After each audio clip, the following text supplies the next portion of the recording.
I guess. We'll move the camera a little. My cat keeps moving my camera.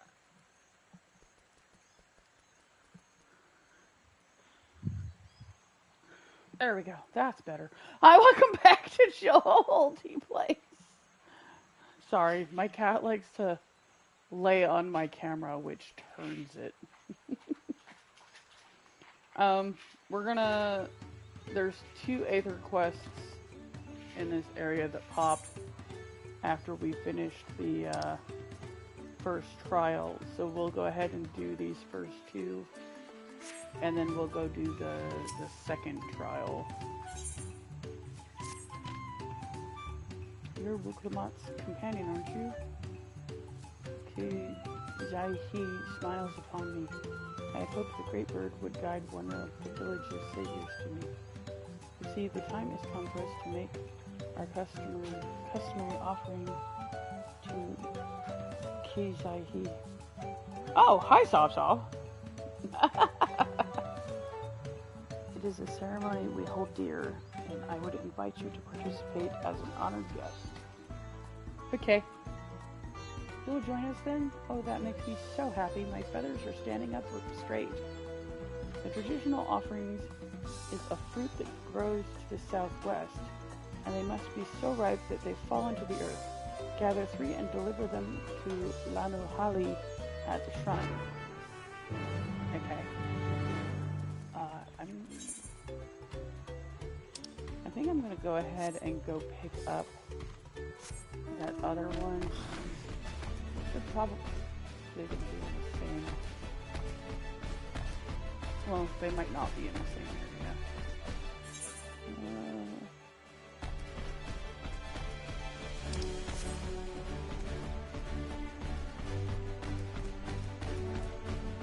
I was going to stream earlier, but there were like 2,000 some odd people in queue.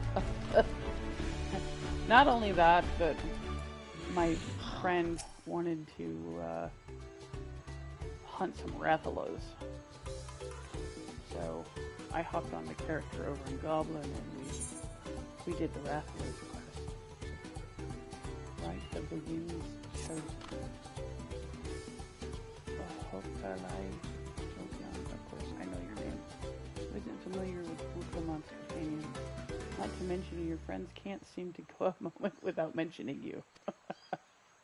I'm Lanuhanu, and I have the honor of...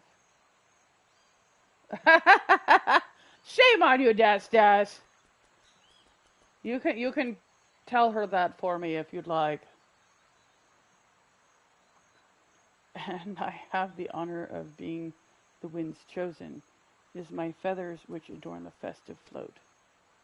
I feel the wind has guided you to me for a reason. As a visitor to our village, who has fast become an honored friend, I would offer you a chance to strengthen our bonds. Okay. Perhaps you're familiar with the Lance Guard? It is customary among the winds chosen to save their molted feathers and present them to these brave protectors as gifts every few years. At this very moment, one of their number is making their way to Okhanu to receive our offering. But there's much more to it than just a simple delivery, and I think you'd be interested in taking part. It would deepen your understanding of our ways, and perhaps you and this member of the Lance Guard will become fast friends. I would start with a small task, if you're willing. Nahanshi is the name of our guest, and he was due to arrive some time ago. I fear he may be lost. Could you search the road for him? I'll stay behind in case he arrives here after all. Okay. In this case, they're not in the same place. That's okay. I'll be picked up by the scruff of my neck and toted around like a little kitten. That's fine. Hi, Mimi. Did you get your head all wet, sir? He's drinking from the faucet again.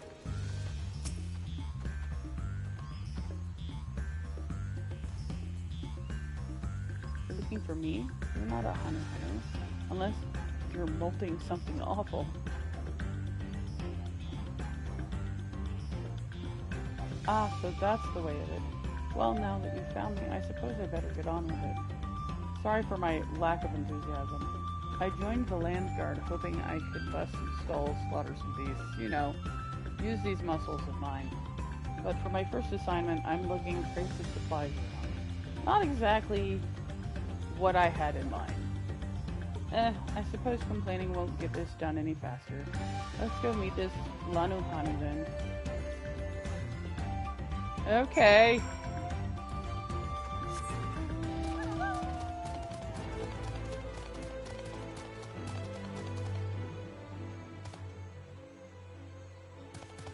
They've got the final wolf out.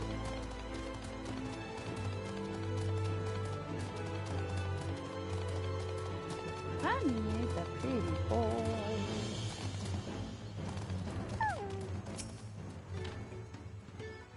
You found him. Now we can begin. Before the gift of feathers is to be bestowed, there are proper steps that must be taken. Firstly, I bid the warmest of welcomes to Nahanshi as the Wind's Chosen. It is my solemn duty to show you what sights our humble village has to offer. As one of the Land Guard, it behooves you to become familiar with all corners of the continent, yes? Then come with me to the center of Okhanu, where you can behold the entire village at once. Okay.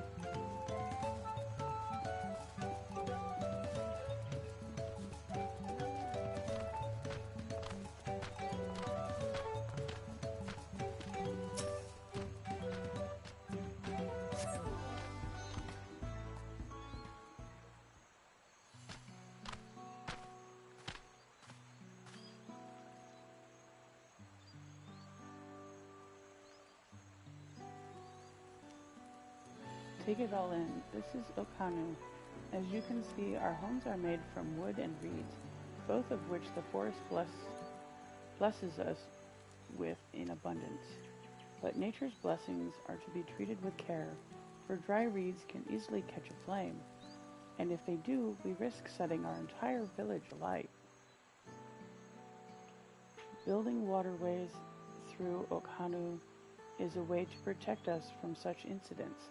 But aquatic beasts can travel them as well, and when these beasts become too great a number, we beseech the Landsguard to cull them.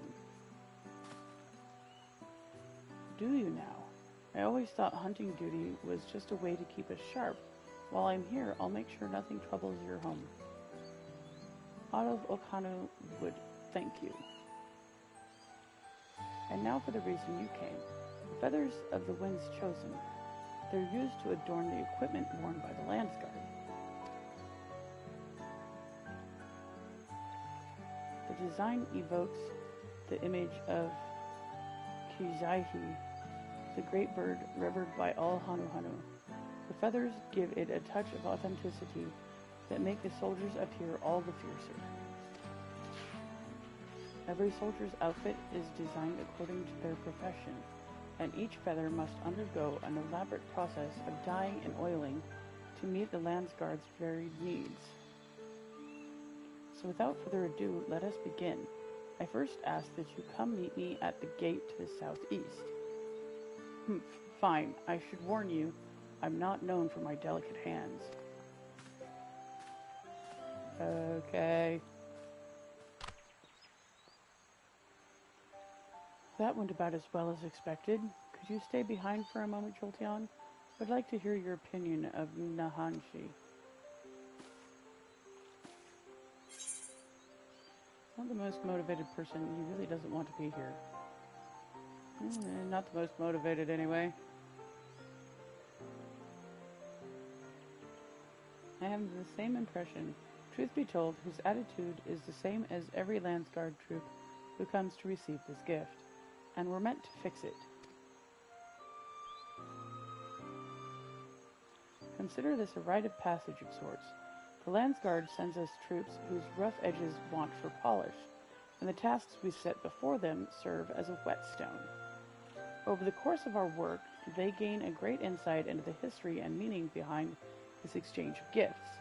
Soldiers with a tangible bond to their charge will protect it all the more staunchly. In recent days, however, even our treasure trove of knowledge hasn't been enough to rouse the spirits of some. But working alongside someone as capable as you, Nahanshi may find an extra motivation he needs. Now then, let us proceed to the southeastern gate, and while this goes without saying, keep this little conversation between us secret. Okay. Shh, my lips. Sorry. I'm not a weirdo. I have a feeling this is going to be one of those that starts out as an Aether quest, and then after we turn this in, there's probably going to be another, like, a whole quest line that follows this afterwards. There's a lot of Aether quests that turn into, like, long quests that aren't plus quests. They're just kind of side quests. What did I do to deserve this? Now I know why my superiors were snickering behind my back as I departed. The Hanu Hanu might think this bird god is worth all this trouble, but I just want to get it over with. Yep. Now Hanu Hanu has a quest above his head. So I was correct in my guess. Alright. We'll go do this other Aether quest.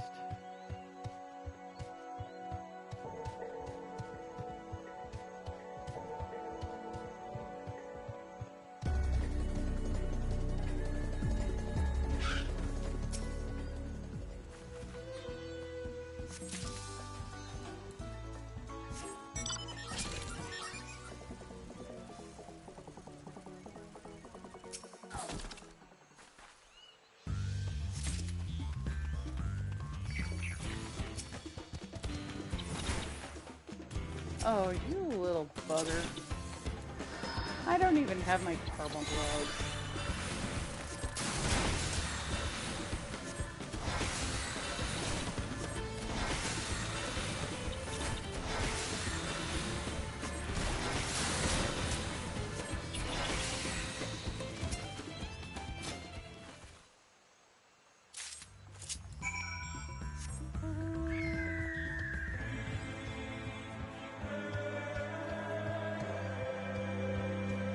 I need to work on the dragons since I got all the... I got all the wolves and the... Oh, look.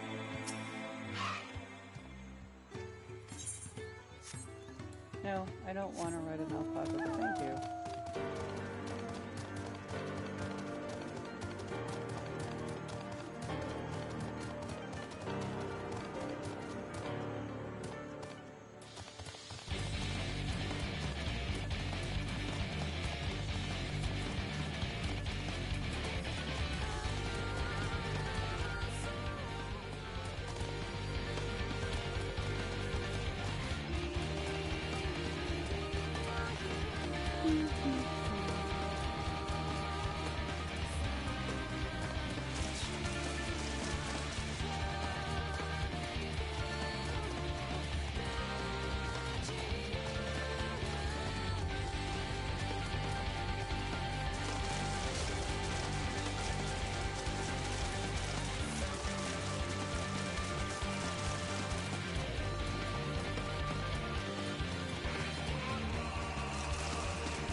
Come on. Okay. Let it go.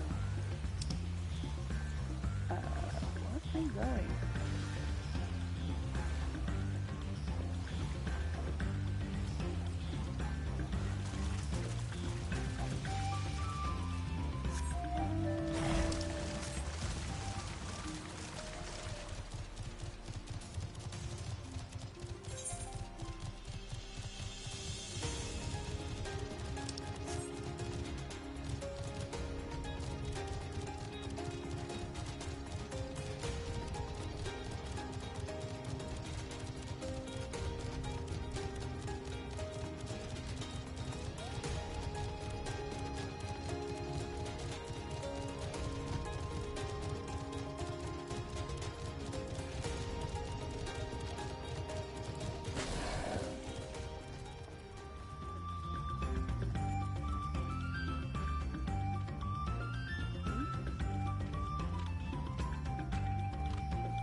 Ah, yep.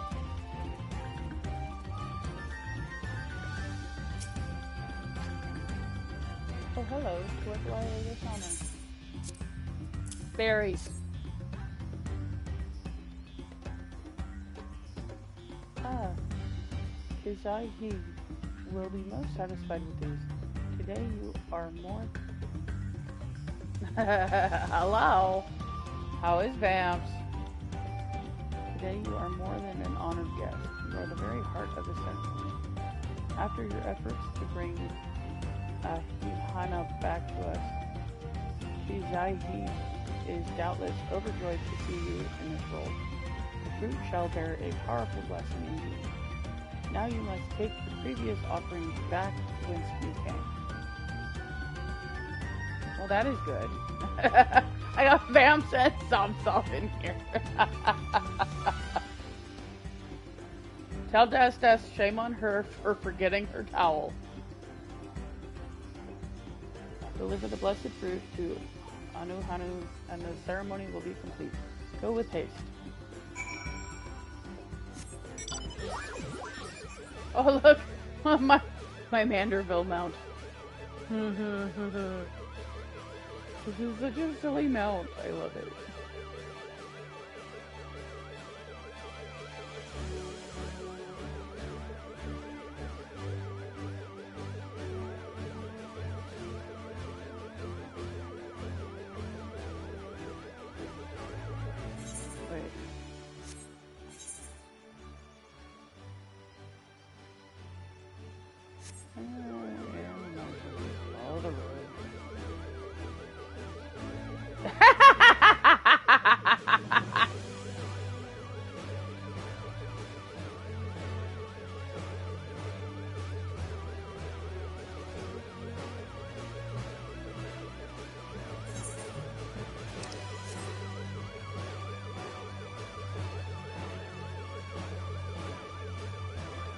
Oh, Jolto's got new jammies. Just smile. I know it's kind of backwards, but...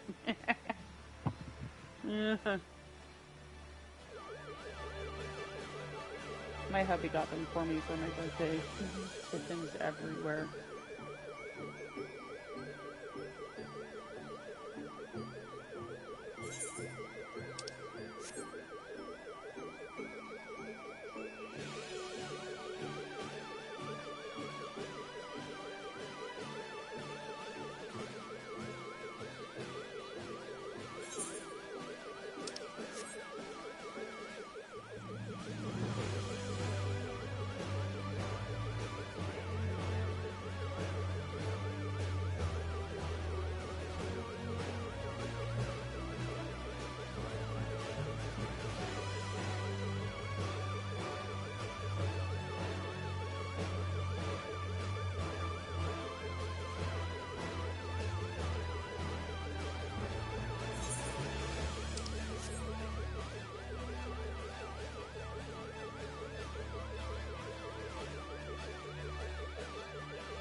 Welcome back. Was Lanu highly impressed with your offering?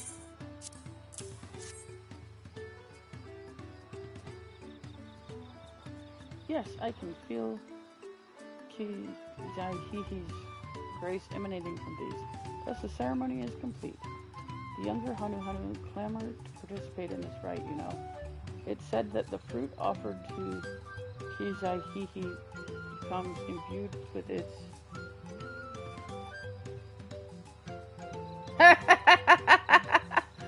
I haven't even gone to the second area yet. This is just the first one. I got my first stone. After these, this is the second Aether quest that popped up. I'm gonna head over to the little guys. I'd call them Lalafels, but they're actually bigger than Lalafels, I think.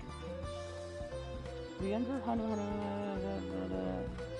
imbued with its divine spirit, and all who carry them shall be blessed with great luck. Surely you will be too. Although you travel far, I hope you feel enriched by the experience. Go with our gratitude, and may the wings of Kijai-Hihi sweep ill fortune from your path. I know I'm botching these names. They sound kind of Hawaiian, I'm not gonna lie. Okay, so now we need to go back to Tuyolal.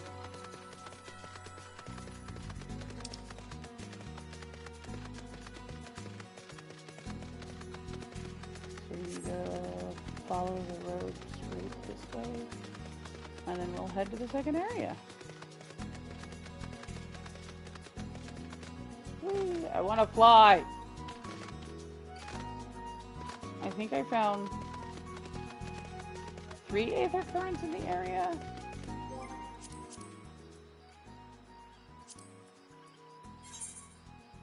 Yeah, I found 3. The next one it was showing was up on the mountain, and I can't get up on top of that hill.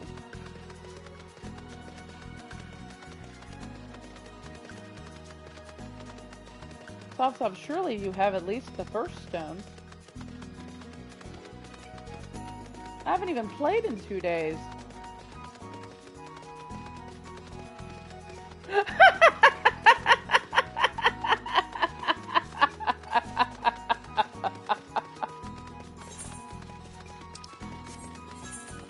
I created a character in Summon Worlds, and I named him Dale, and he had the power of Re.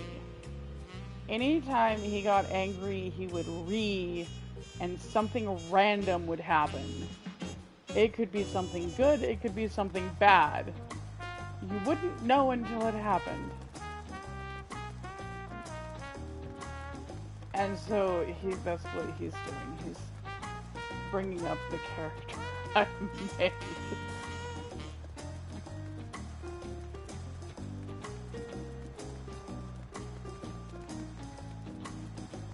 Dude, this almost sounds like something from like Peanuts. Piano in the background. Sounds like something that would be that Schroeder would be playing. I think Schroeder was the name of the pianist.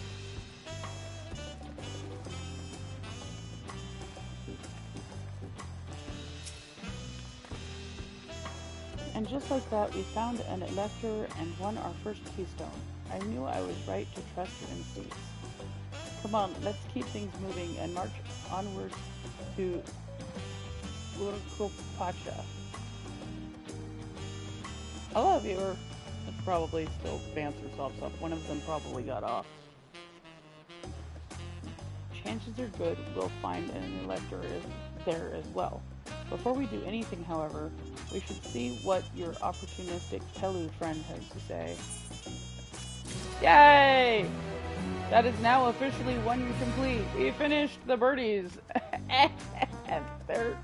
I love how they're like watching me jump up and down. That actually makes me happy. I've been waiting for what feels like days and eaten enough of Evu's tacos to feed an army. What is it you'd like to know? Our main concern was confirming the state of the road ahead. As I recall, to reach Urkopacha, we depart from the Arch of the Dawn, then take the road west at the first fork. Should we be wary of anything along the way? It is indeed the way to Urkopacha. After the damage brought by the recent downpour, however, you'll be doing more stumbling than walking. That must be the stairs that I found at the end of the last episode. I found the stairs that were broken, and then I went back to go do the 2 Aether quests, and then ended the episode because it was about 4:45. But do take heart. When it comes to rugged terrain, we have a most dependable solution available. Come with me. Now I have 2 watching, which means Bamps or Soft came back probably.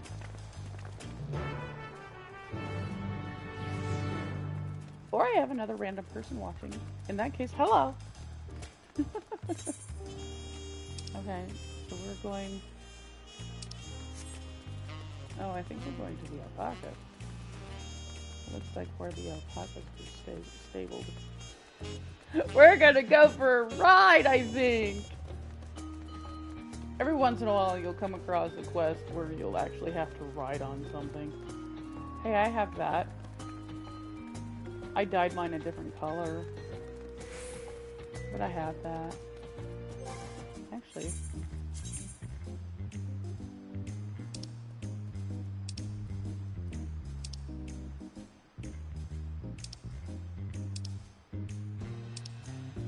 Yeah, I dyed mine ice blue with a darker blue head. I do like the fact that whatever color you dye the head, that's the same color as what the hands and the feet are. Oh, except the gloves were... Sorry, the gloves were... Okay, I did dye the gloves the same color as I did the head. But if I remember correctly, the tail automatically is the same color as the rest of the body. I could be wrong, but I'm pretty sure it was.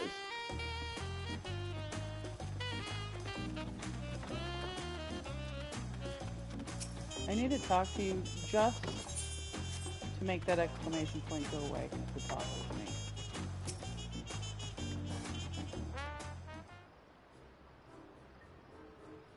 May I introduce to you our most dependable companion, the alpaca.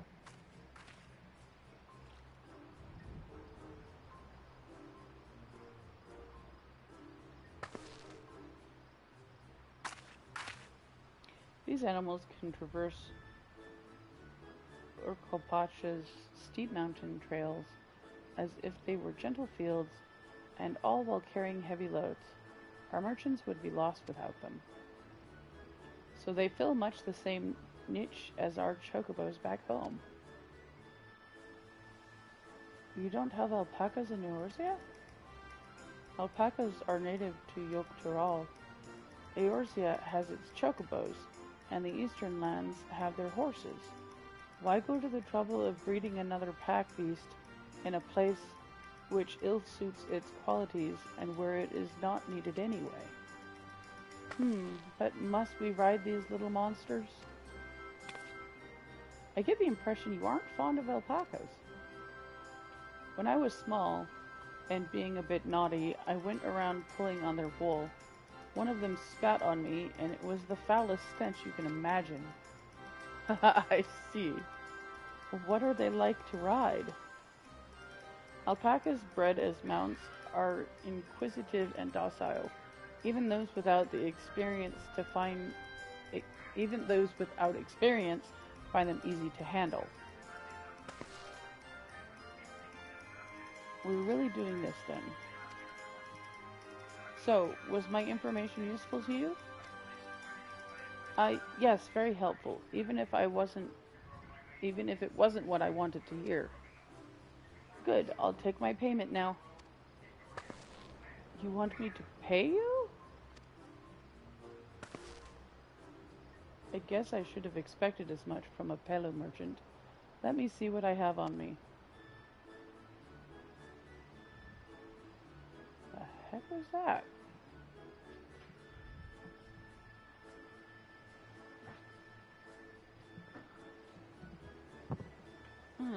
That's nice.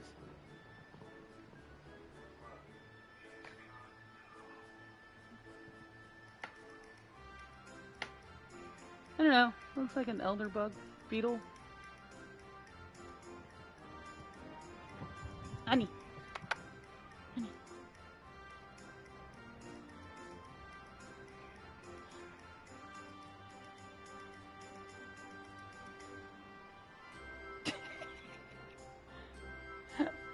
I think I got it. But Honey still wants to play with it. The Pelu Pelu value the act of spreading joy through trade, as you should know. They take pride in making deals that benefit both parties. Yes, cat.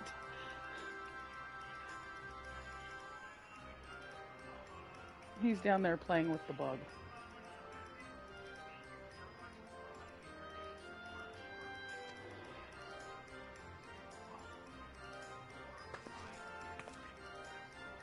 Here you go, a fair price for your fair advice.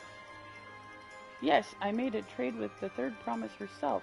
My friends will never believe this. I shall be on my way now. I wish you safe travels.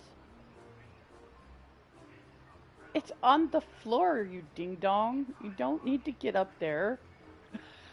There you go, Sav. He sniffed at you. Just don't start sneezing. Off you go then, and thank you. My friend Sovereign is allergic to cats, but he has been chosen. He has a little friend named Oliver? I think his name's Oliver.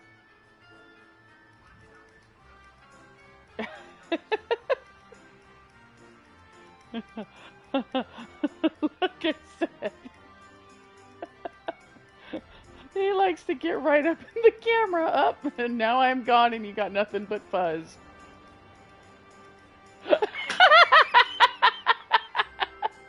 Can you smell him through the camera, Sal?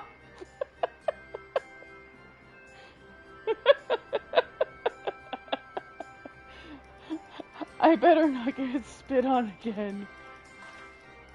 You brought that on yourself. Remain calm and gentle, and so will they.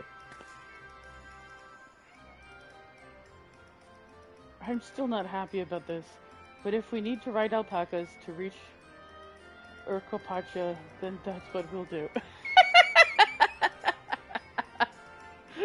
Soft.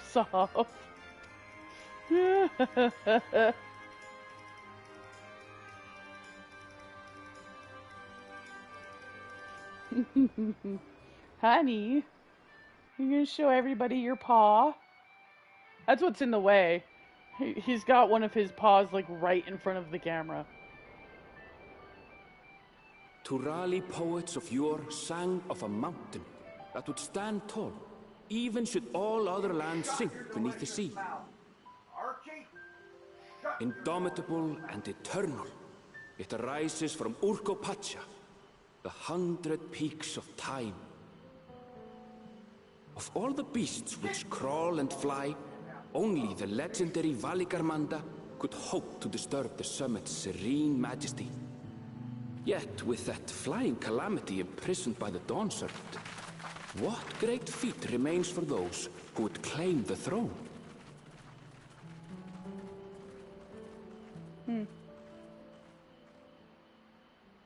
Yeah, I definitely was botching.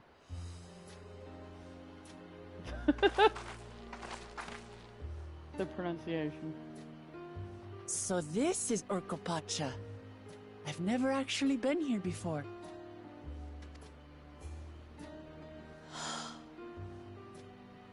The air is so crisp and clear. Mountains everywhere you look. That one massive peak in particular has quite the presence. It puts me in mind of Som Al. That is Workor Sormor, the tallest mountain in Yogg-Tural. Its sheer height makes it an imposing climb. But there are other reasons the ambitious keep their distance. Oh? Do tell. Where to begin? Excuse me, but you're Wuk Lamat, are you not? I hadn't thought to encounter one of the Dawn's promise here, of all places.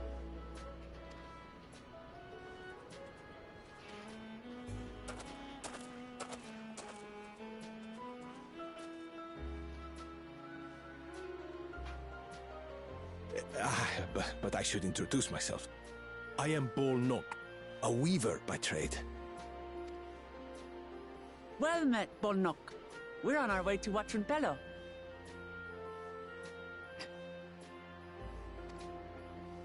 Oh, truly. I've just come from there, as it happens. I'd asked the Pelu Pelu who sell me their wool to give me a tour of their alpaca ranch. The head rancher and I shared a bottle of mezcal while he explained the finer points of wool production. Mezcal, is that a local beverage? It's an Urgopacha specialty. A spirit made from distilled agave heart juice. Yes, and it must have done wonders for my mood, for I tripled my usual order of alpaca wool. They did offer me a discount, though, so it wasn't a bad deal in the end. But listen to me, boring you with my tedious stories. I will leave you before you are lulled to sleep. Goodbye, and safe travels. The funny thing is Honey decided to lay on top of it. That's why it's black. His head is laying across my camera. So it's no longer just fuzzy. He's giving you a big hug.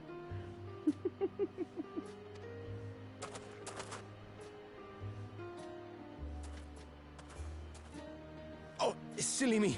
I almost forgot to say the thing I actually wanted to say. Peace for Tural. I agree with your vision, Third Promise. You have my support in your bid for the throne.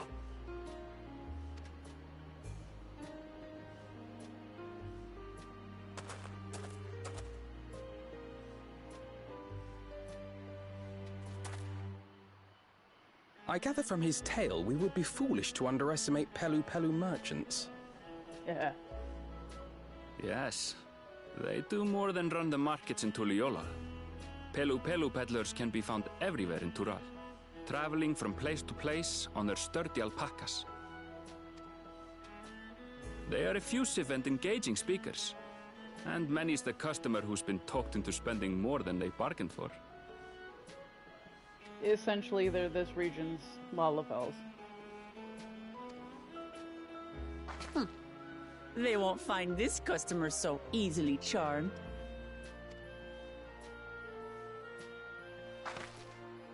She says that. Watranpello's down the path! Off the main road! Don't get lost! It's right there.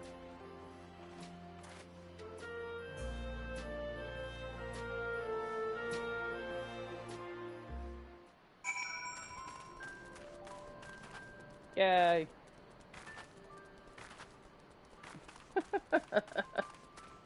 Honey, you're making it difficult for people to see Mommy. Oh well, at least he's not standing in front of the TV, so I can't read anything.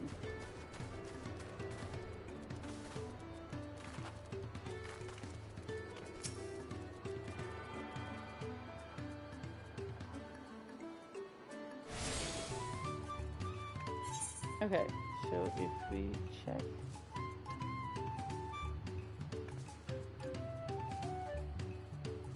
Okay, so this is a completely different area.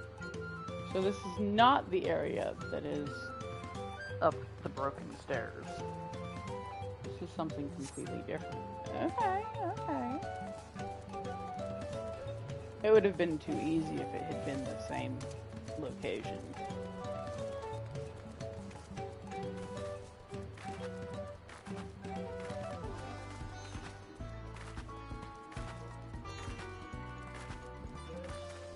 Hey look, wild alpacas. Can I have an alpaca?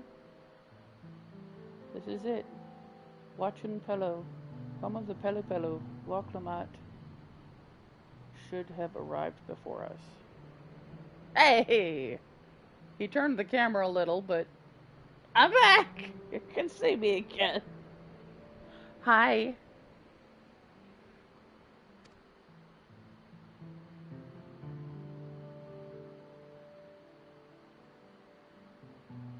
And he hit the camera again. I'm just gonna keep turning it further and further that way. Daddy can probably say hi through all the electronics. In fact, you can see his face right there. Say hi. Honey turned the camera so that it's facing you more than me. That's not good. You've come all this way for the right of succession? Oh, so this means I'm exchanging words with a future Dawn servant. But please, the outcome is far from decided, but it is a possibility. How fortunate, then, that I deal in cloaks woven from especially luxurious alpaca wool.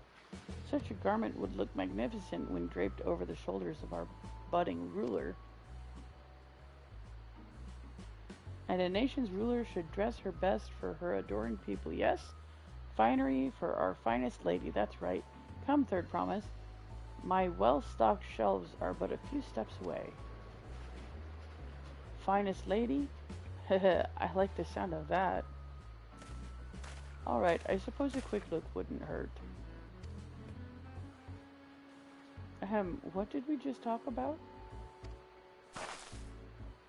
And he's put his head down in front of the camera again. Aaronville, when did you...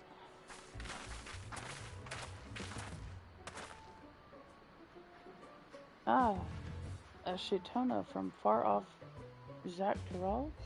Northern winters are bitterly cold affairs, I'm told. I cannot imagine how you survived them without a lovely warm cloak of quality alpaca wool. No, thank you. I'm not in need of new clothes at the moment, and neither is the third promise. Perhaps another time. Of course, my shop door is always open. Okay.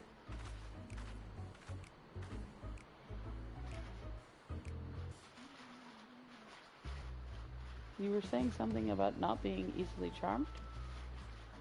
I was just... As I mentioned previously, the Pelu people live for bringing happiness through trade. They won't cheat you or sell you defective goods. They will, however, disarm you with their deft turns of phrase, and unwitting customers like Wuklamat fall prey to this affable approach time and time again. Your only recourse is a clear and firm refusal. They won't pursue the matter should you make your disinterest plain. A valuable insight into the minds of the Pelu Pelu. Let us all take Aaronville's words of caution to heart.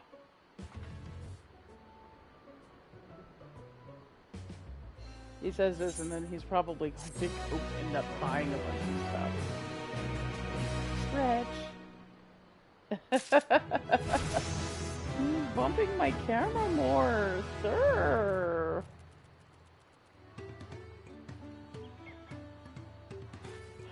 The troubles of owning a cat. Huh? Are you a pretty boy? Daddy. Look at my camera.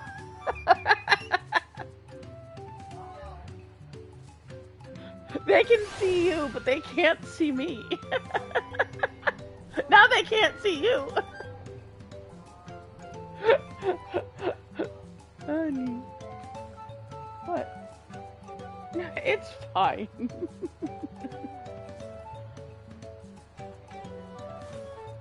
It's fine.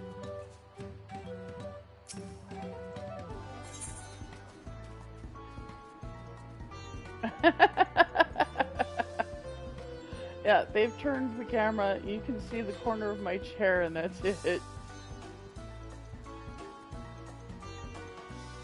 Oh, hi. Let's see if I can move the camera back some.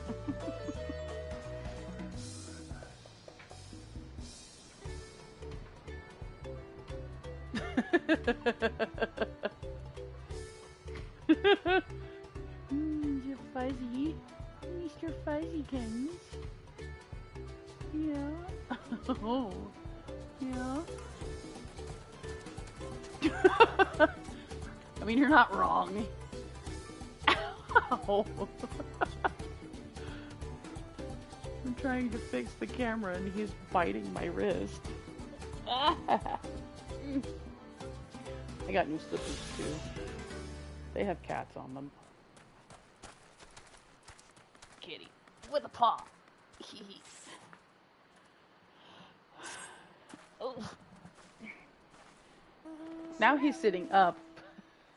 I liked it better when you were laying down. At least I could read what's going on. Excuse me, sir. Sir. Excuse me.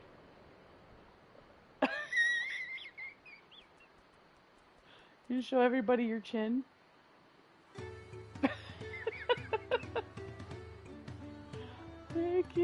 I don't have that yet.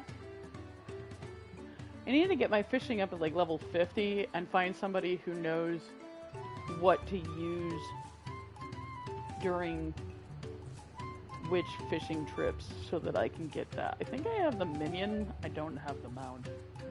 Not my finest moment, I'll admit. But now that we're here, let's do what we came to do. Find the Elector. Allow me to propose a strategy then.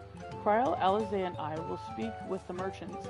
Buklamat, you and Erenville might try approaching travelers and passers-by. Okay. Jolteon, pray investigate any of the other establishments which catch your eye. Should we learn aught of use, let us rally it to the third promise. Relay it to the third promise. That helps if I can English.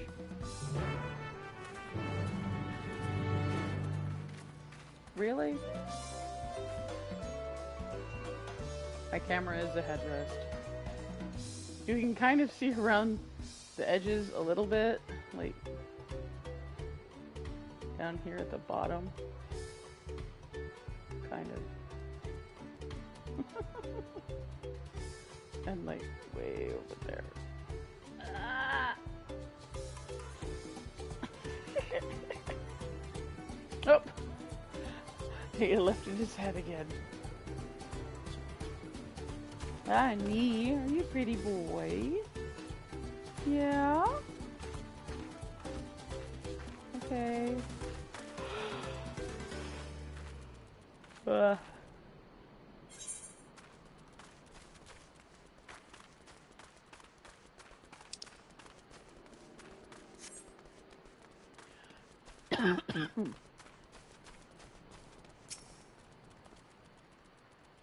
Dawn Servant's Elector?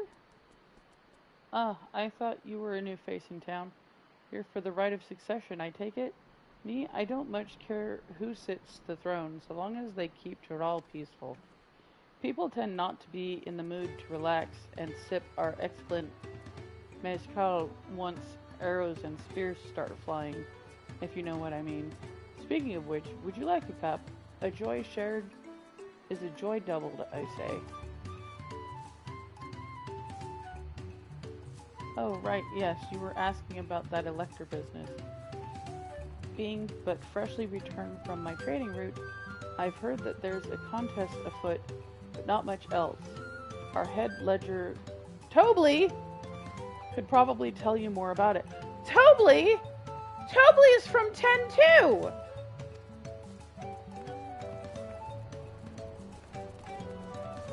Tobly is from 10-2. He's the one, they keep calling him a kid. He keeps trying to say he's not a kid, but then in the end he ends up saying, I'm just a kid.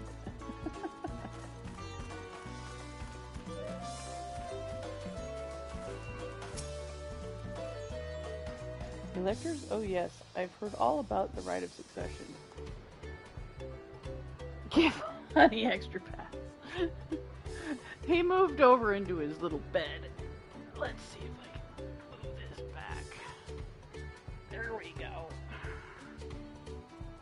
I'll pat him the next time I get up. They're looking to put a new ruler on the throne, eh? Personally, I'm rooting for Zeral Jaja. Oh, Zeral Jah. If the first promise wins, he'll look to expand our sphere of influence. That means access to more resources and more customers. in the thousands column potentially.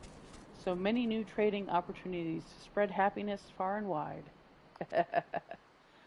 Others have been coming around to my way of thinking, so I've begun crafting goods inspired by the resilient sun. Would you care to purchase something? Nah, it's okay. No, I would not. Very well, you said you wanted to know about the Elector. I could help you, but I won't.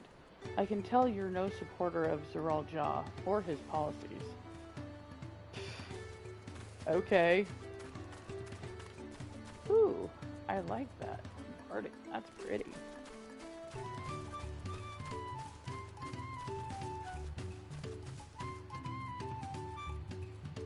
Or at least, is his name Tobly?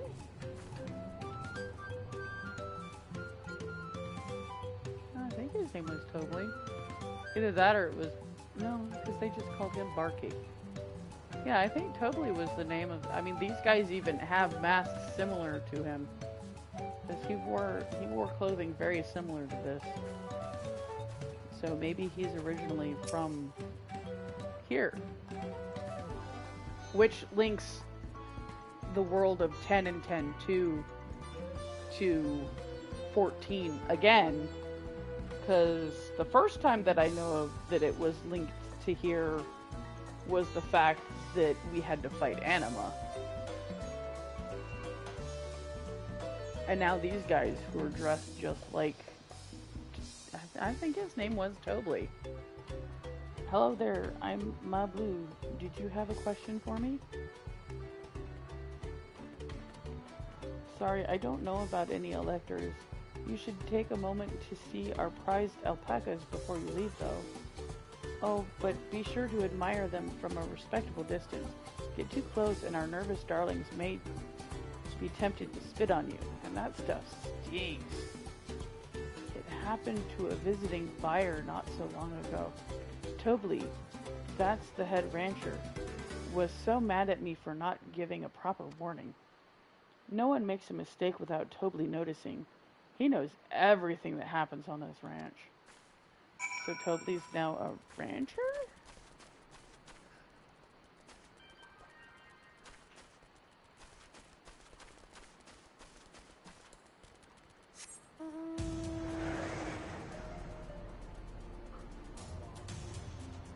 I can't, babe.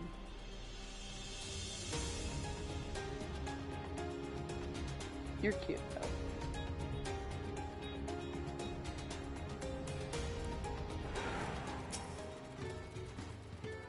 You really have to watch yourself around these silver-tongued peddlers. I almost bought a bottle of mezcal and a stack of blankets. And then there was this enchanting ornament. Anyway, I did manage to learn that Tobly is the man to talk to about the contest. Now, if only they'd share where this head ledger of theirs is to be found. Really? He's also the head rancher? Well, the alpaca ranch is not far from here. I say we pay it a visit before the others return.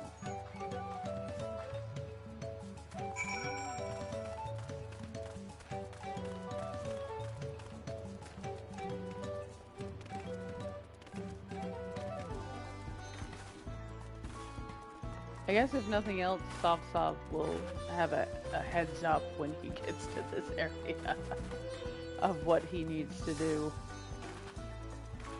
Did you play it all today, sir? I don't know why I called you sir. That's what I call my cat. Especially when he's being unruly. And it's like a, excuse me, sir. Excuse me, sir. He's sleeping now. Apparently I disturbed him too much.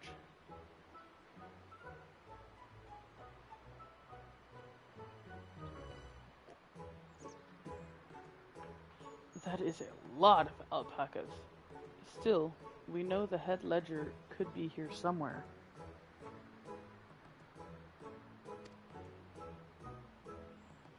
I can't let fear defeat me. Not to say that I'm scared, of course.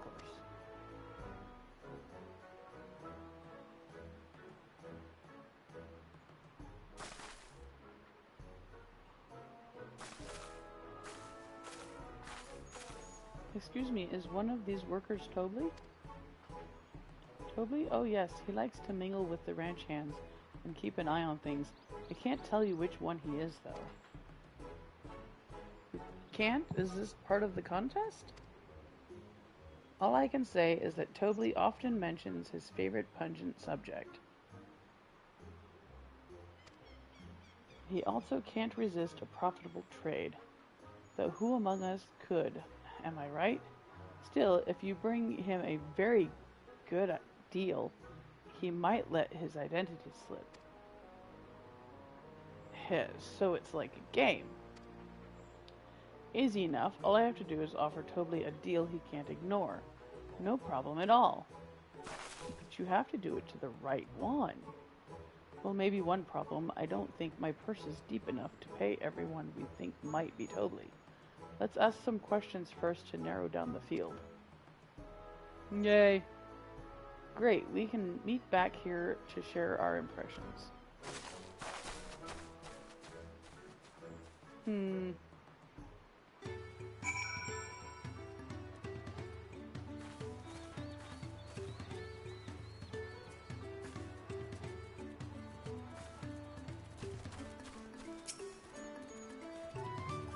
Ah, a visitor from across the salt, if I'm not mistaken. Be warned, the alpacas will spit if you startle them. I suggest you keep your movements slow and deliberate. Okay. Diligent ranch hand brought up the alpacas.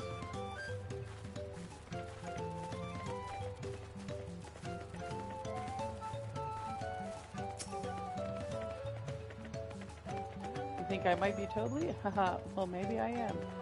All I will say is that in this village, none have reared more alpacas than I.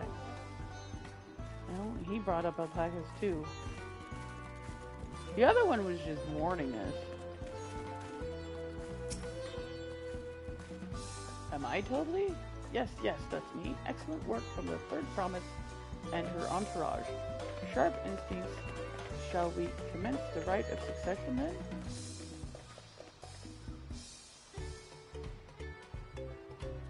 He says he's Tobley. I don't think he is. No, Tobley is the name of the merchant.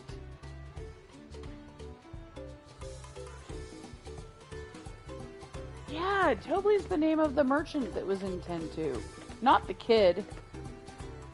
But he wears a hat similar to these guys too.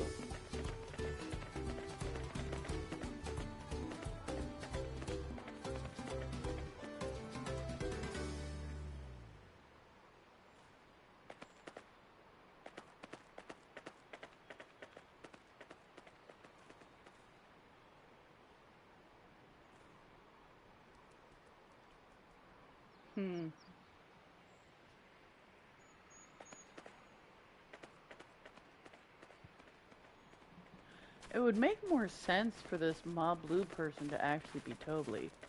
One, they're dressed differently from everybody else.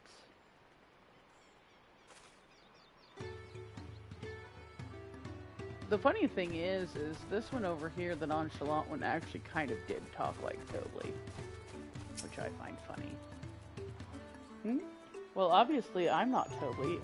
I mean, oops, I shouldn't have said that. You're meant to find out for yourself who Tobley is, or if an elector is even in the village at all. Good luck.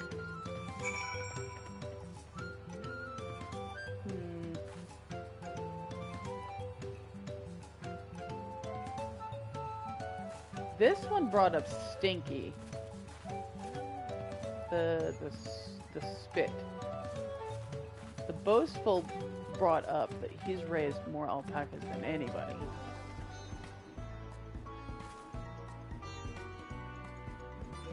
The nonchalant one kind of talked like Tobley, though.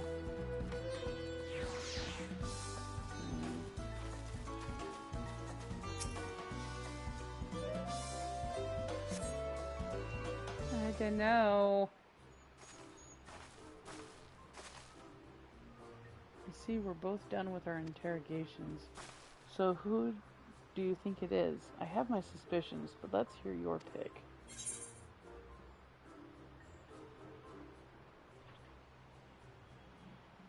I'm kind of torn between the diligent one and the nonchalant one. Although the nonchalant one did not bring up alpacas at all. He quickly admitted that he was Tobley. I'm going to say the diligent ranch hand.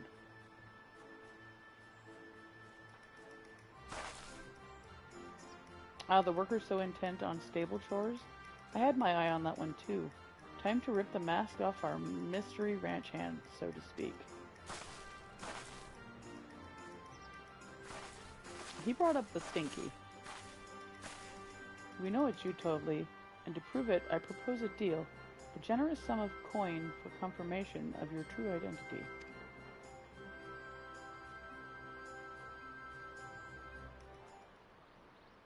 An offer I gladly accept.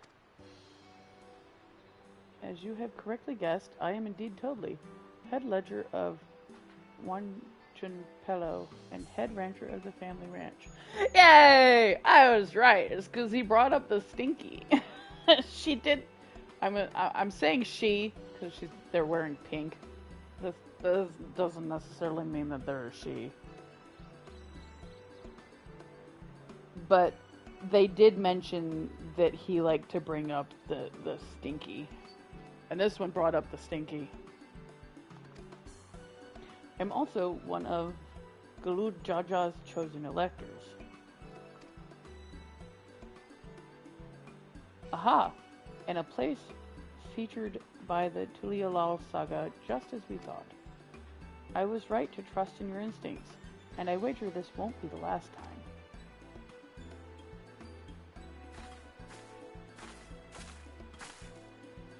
She found you out fair and square, Tobley. And I'm glad she did. Would have been a pity had her bid ended here.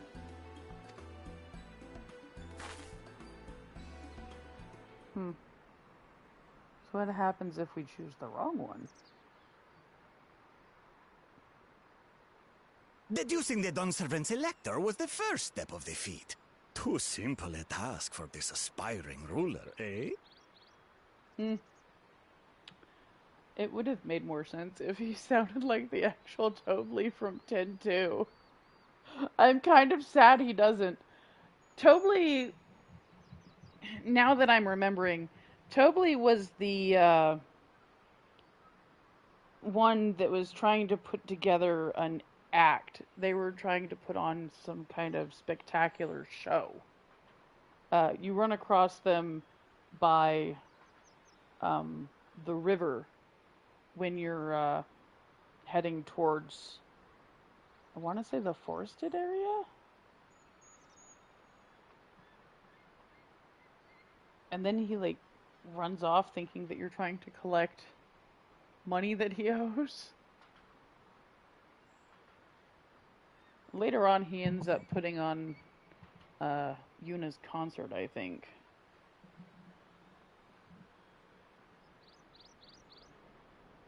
I'm kind of sad that he doesn't sound like him.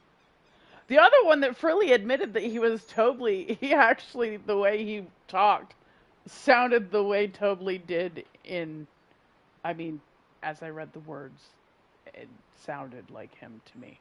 I don't know how to describe it. I heard him speaking when I heard the one admitting he was Tobley spoke, even though I didn't actually hear his voice. Right. Not hard at all.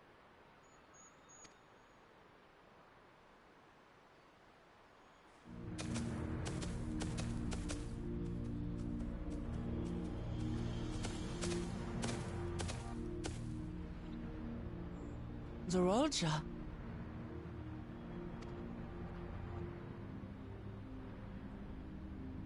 I am told the head ledger, Tobley, is to be found here. You have to guess which one of us is Tobley. That's part of the test.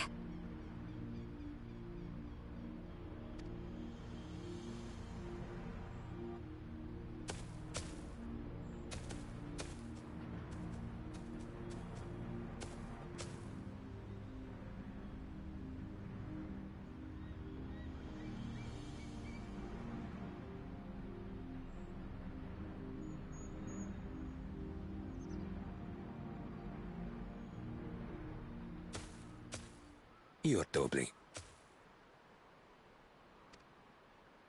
Without even asking a single question.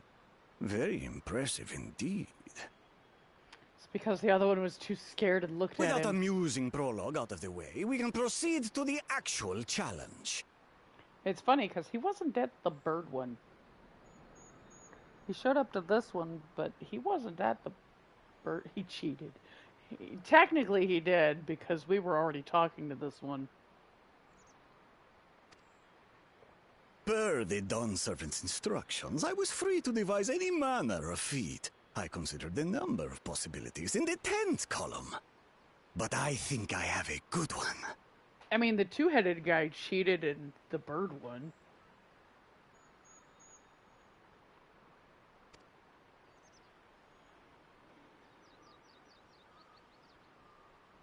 You must go forth and capture for me an alpaca. Yeah.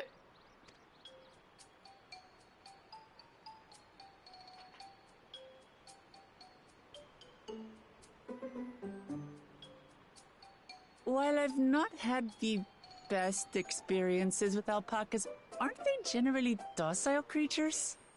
That doesn't sound like much of a challenge.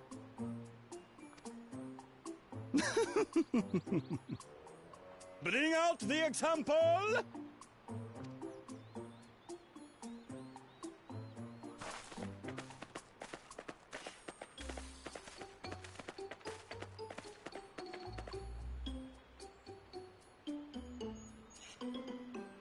This is a special kind of alpaca. Would you please approach the animal, third promise? Who? Me? Well, it should stay calm if I stay calm, right? That's what Erinville said.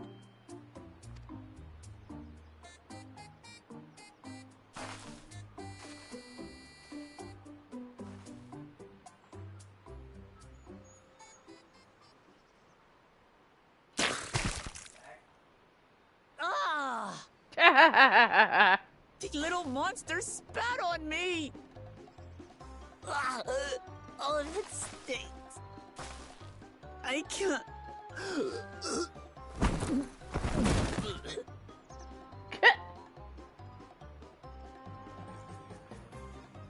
Alpacas are paradoxical creatures, being both extremely curious and extremely cowardly. Press your luck when they're frightened, and you'll get a face full of spit, as you've all just witnessed. Has an awful stench, their expectoration. The globs contain half-digested food, you see, making it an effective deterrent against perceived threats. Wild valley breed like this one are especially timid and can therefore be quick to lash out. They're also especially hardy. Indeed. We take the rugged wild alpacas and breed them with our gentle domesticated stock. This produces the strong but beatable pack animals prized by our traveling merchants. I was not wrong. The one dressed in pink is a girl.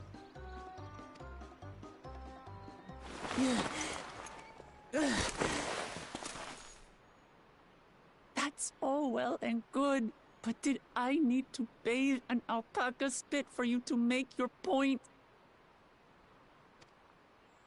So, the task is to catch a wild alpaca. That is correct. But be warned that it is a feat easier said than done. I suggest you prepare well before you enter the valley where the creatures dwell. And by you, I mean the claimants only. Allies are not permitted to assist with the catching. The alpacas will help me judge which of you is worthy of receiving a keystone.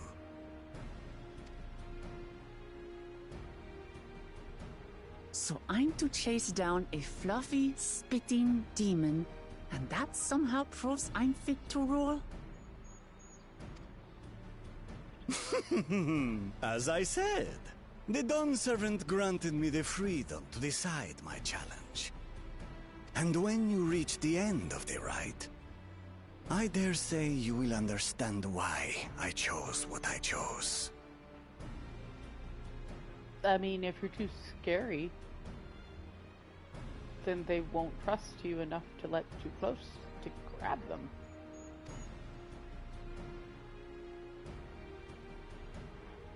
Her brother, the first right, has a tendency to. I mean, they even. Very call him well. a warmonger. This won't take long. Wait! Didn't I warn you this was easier said than done? There are preparations to be made, factors to consider. A beast is a beast. All yield to strength. Yeah. So far, this experience has done absolutely nothing to improve my opinion of alpacas. Okay, charge your phone.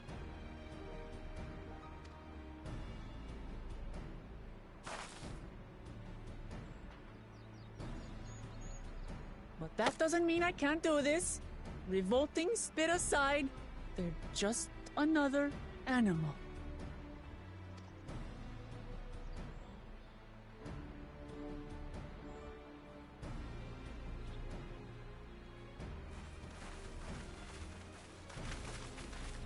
Are you all right, Orclamat?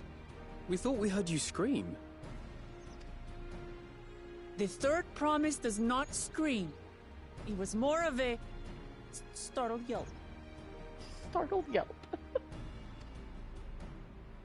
Scream, in other words.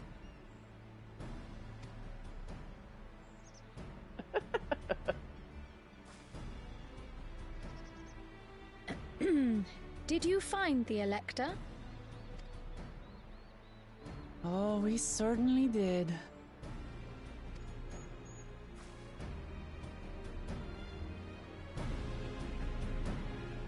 Am I gonna take control of her to catch the alpaca?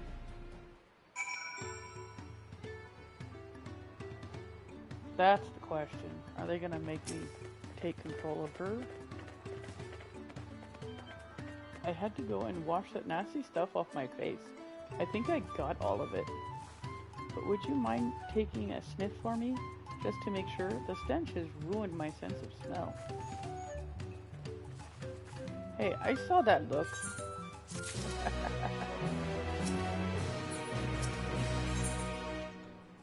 Hey, we're gonna get our gloves.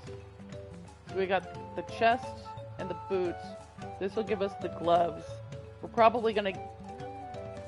we still need the hat and the pants too. Clothes, hat, pants.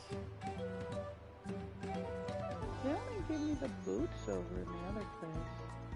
It's gonna be weird to get the other three pieces over here. As Wukulamat helped demonstrate, the valley alpaca are wary of people getting close enough to catch one will not be an easy task. You might have warned me about that earlier. I have enough trouble with tame alpacas. How do you expect me to wrangle a wild one? Be sneaky? With the proper saddle, we infuse the leather with a relaxing scent that soothes the spitting beast. Wonderful, give me one of those then. Have you perhaps forgotten we are a clan of merchants? If you want a taming saddle, then you'll need to find a saddler and make them an offer. They don't come cheap, of course. Crafting a saddle will cost you the equivalent of 10 pel in the thousands column. 10,000 pel? I don't have that kind of coin. Converting to gil, that comes to around 1 million or so. Mayhap if we all pitch in? No, this is my feat to accomplish. I wouldn't feel right about having others pay the cost. I'll find the money somehow.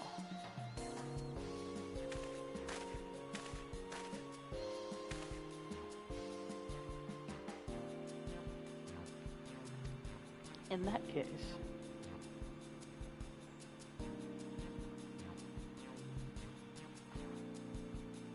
that basket of wool is worth the sum you paid me earlier. 1 pel in the hundredths column. also 100 pel.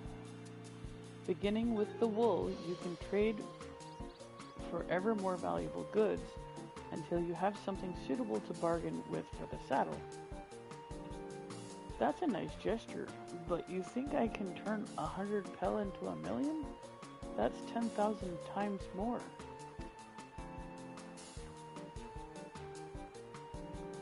We need 10,000 pel, not 1,000,000, so we're looking at 100 times more.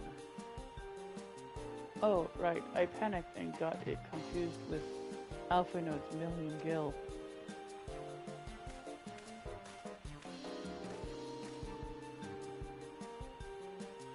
I'm not so sure about this trading idea. You were almost talked into buying a cloak you didn't need mere moments after you arrived. But God, I hate it when you're right. Then let me help you with your deal making. Oh, hello again. Mablu. I work here as a ranch hand, but I've also learned a lot about the peddler profession. It's alright if I aid them now, yes? I guided the claimants toward the first step of the feat, like you asked. As long as Wuklamat goes alone to capture her alpaca, she is free to accept assistance from whomever she likes. Hooray! Let's see about getting you that saddle then, Third Promise. I don't know why you made your offer, but I could use an ally with a beak for bargains. Welcome aboard, Mablu. Should the rest of us stay behind, perhaps? It may be easier to haggle over prices without so many voices chiming in. Yes, stay here and pitch in with the ranch work. With Mablu gone, I'll need extra hands to tend to the alpacas. Gladly, although Jolteon, I think you should go with Wuklamat. You've seen markets and bazaars the world over, and surely have sage advice to share. In that case, you should also hold on to the alpaca wool. If it's misplaced or soiled in some way, you'll have nothing to bargain with. As if I'd do such a thing, but I'll leave the wool with Jolteon anyway. The better to keep my hands free.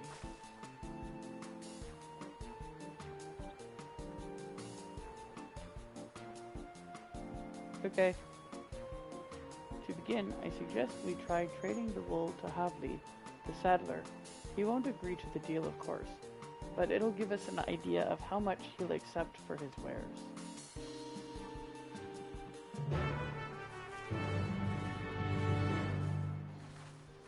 Maybe if we're lucky, we'll end up with higher than the amount he wants.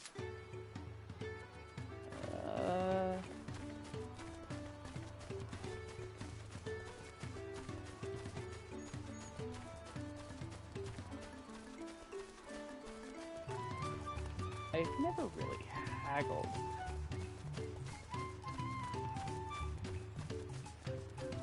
In games that have haggling, I don't usually haggle.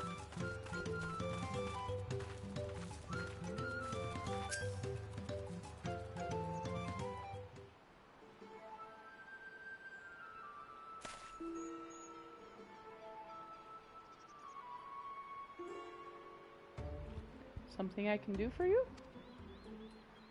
We've come to bargain. I need one of your special taming saddles to catch a wild alpaca. A saddle, is it? And how will you be paying for it? With this basket of fine alpaca wool.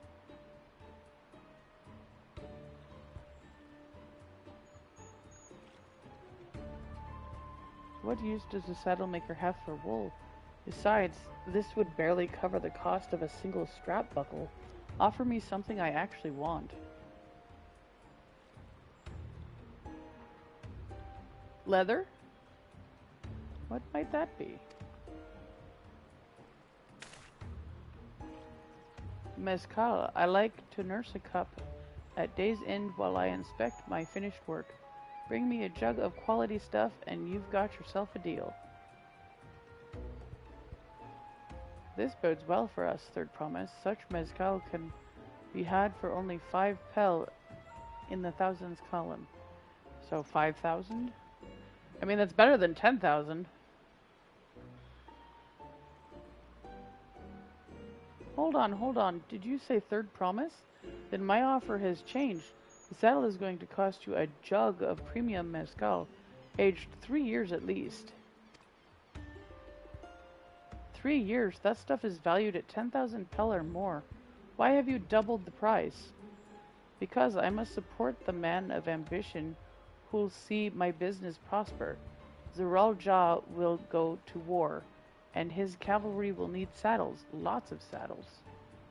It's nothing personal, third promise, but I won't sell you my craft for anything less than my asking price.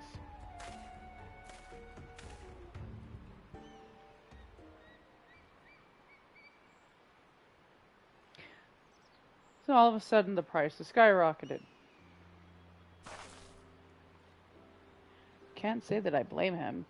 I'm known for championing peace, and peace is unlikely to bring him more customers. Those of our grandparents' generation remember the dark days when the clans were at war. Many of these Pelu pray for your victory, Buklamat. The younger ones, though, to them, strife and bloodshed are as children's stories. They think themselves safe from these horrors and take the peace we now enjoy for granted. Still others are unsatisfied with this quiet prosperity and crave the future the second promise envisions. They've become obsessed with innovations like the dirigibles that have made trade swift and easy. Then you have those like Havli, convinced that the first promise's plans for conquest will afford them opportunities for great profit. But what about you, Mablu? Aren't you of the younger generation? At least a year or two younger than me, I'd say.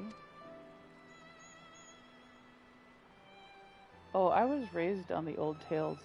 I've memorized the accounts of what it was like when the Yokui ruled our village. That's why I offered to help. I want you to become Dawn Servant, to keep our nation from going back to the way it was. Well then, I guess I'd better make sure I win the contest. But the type of mezcal the saddlemaker wants is so very expensive. Weren't we expecting to need 10,000 pel from the outset? Nothing's changed, we just need to get on with it. I may not have a head for trade, or the stomach for alpacas, but I won't give up with the piece of Tuliolal on the line. Then neither will I. We will make you Dawn Servant. Aiming for that 10,000 pel jug right away will only bring us failure and frustration. So let's first try exchanging the wool for anything even a touch more valuable. The trick is to find someone who needs alpaca wool and is willing to trade at a loss to acquire it. Someone who supports your bid for the throne, for instance.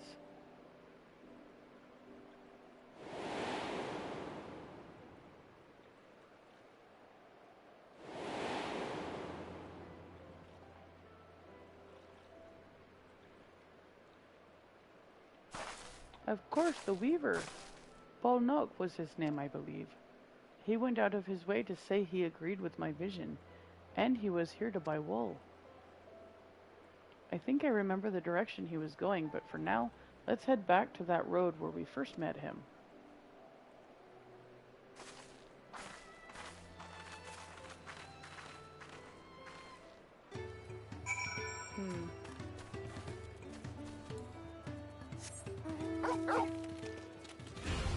Hey, it's Torgal!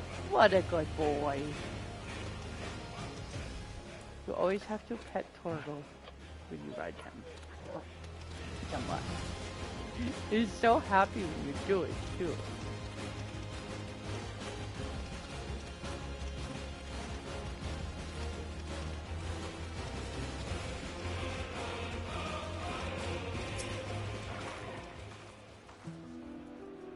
This is the spot. After Bolnok talked to us, he walked off to the south. Then he was probably going to Ikovlos Inn. Most visitors to Huachunpelo end up staying there. Let's go and check, shall we?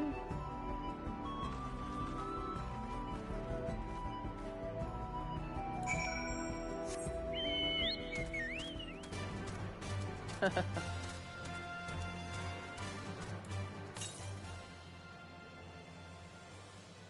southwest.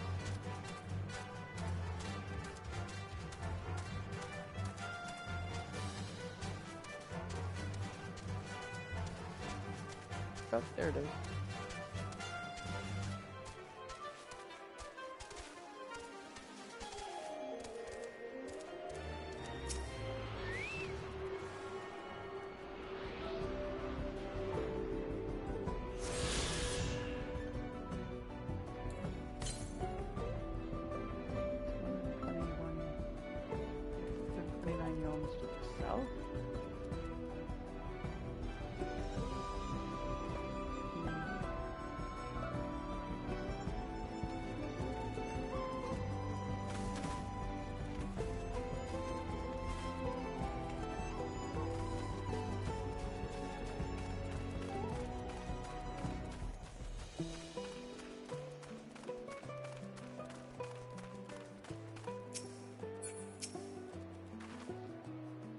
Can I have that basket, Jolty?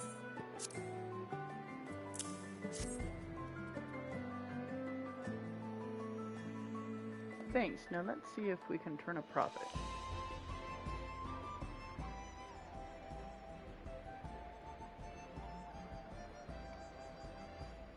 Well, Nuck, I'm glad we found you. Are you interested in making a trade? Third Promise, you wish to do business with me? Why'd I ask what this is all about?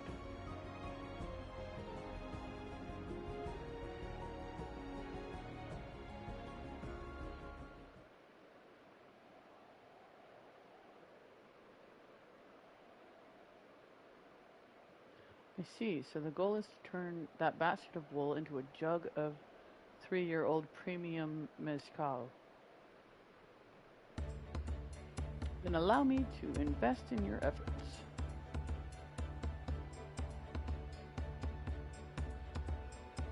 Peace in Tural is what allows me to cross freely into the lands of my suppliers.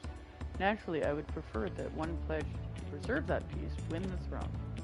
Thus do I humbly offer you this wool poncho, a small token that I pray contributes to your victory. Now I need to find somebody who wants a poncho. Oh, that's fine craftsmanship. A garment like that would easily fetch 5 pel in the hundreds column. That's very generous, Bulnock. Thank you. I promise I won't let you down. I have every faith in you, Third Promise. May fortune bless your future dealings.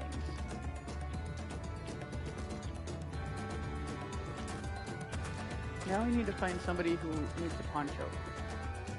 I can't believe you quintupled your investment with your first deal. We're off to a spectacular start.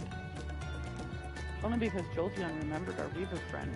All I did was hand over the wool. That's not true. The connections you build with people are vital.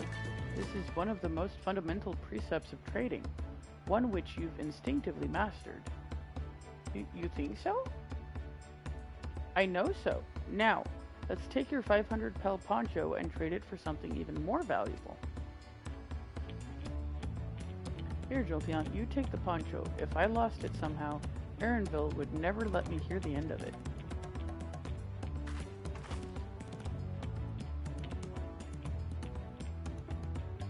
All set? Our next deal is waiting to be found. So now we need to find somebody who needs a poncho. Traded 100 pel basket of alpaca wool for a 500 pel wool poncho.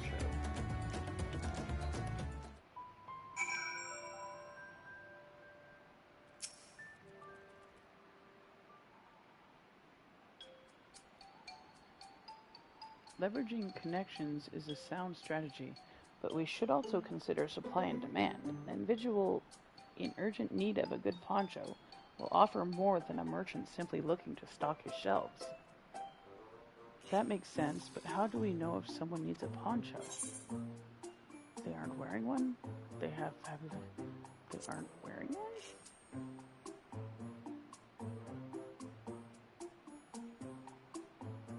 That's the obvious answer, isn't it? We look for a person without a poncho and hope they're eager to buy ours. Yes, there you go. We find the demand for our supply. So where should we begin our search for prospective buyers? And it's starting to snow. There are any number of places, but we could do worse than starting right here at the inn. There might be interested travelers. I mean, that lizard right there, it looks like he's kind of cold. Who here needs a poncho? A lot of Mamul-Ja hardly wear anything to begin with. Those are probably lance guard or sellswords. Mamul-Ja, who soldier for a living, prefer not to wear much above the waist. It hampers their movements. So even if they have bared shoulders, Mamul-Ja carrying arms can be struck off the list. Well, that one doesn't have any arms, and he looks kind of cold.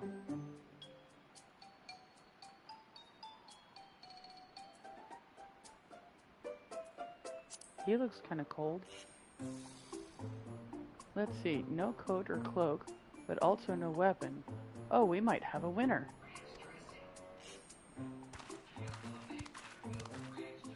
Ho there, friend. You're not a mercenary by trade, right? I was curious about your bold choice of dress, or lack thereof. Oh, it was no choice of mine, believe me.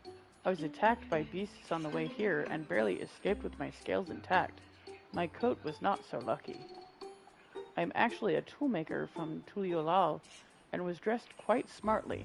All the better to show the Pelu I am a man who takes pride in his appearance, and therefore his work as well. But now look at me.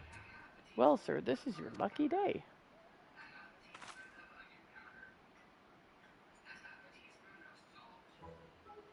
What a splendid poncho. This would be the perfect replacement for the coat I lost. We'd be willing to part with it if you'd like to make a trade for one of your fine tools, perhaps? What about this hatchet? I crafted it myself and will vouch for its quality.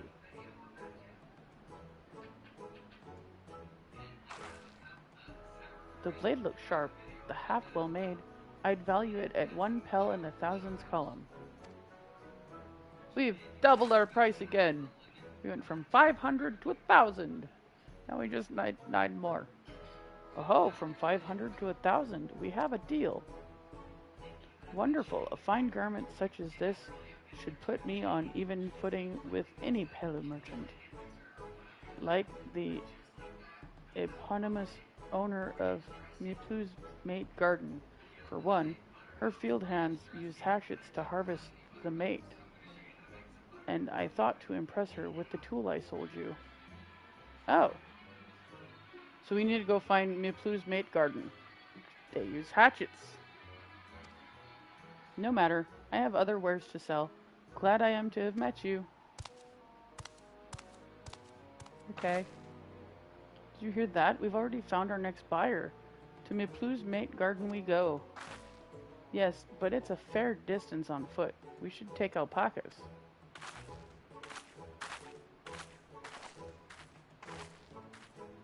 These ones will be the calm type, right? Yeah, I know. They might also smell already spit on you.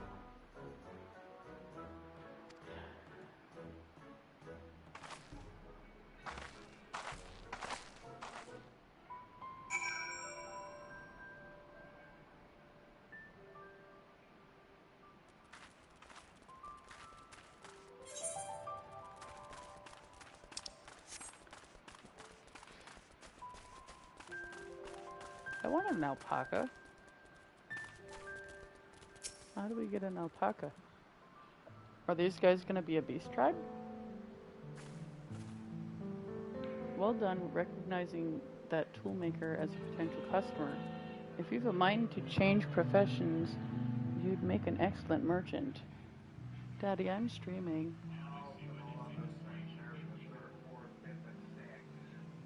Well, you knew I was streaming.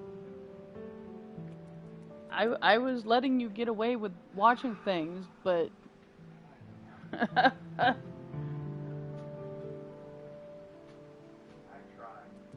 You did.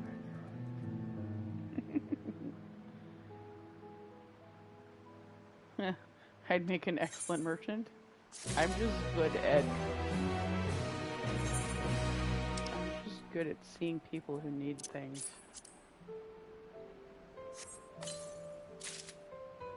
Ah.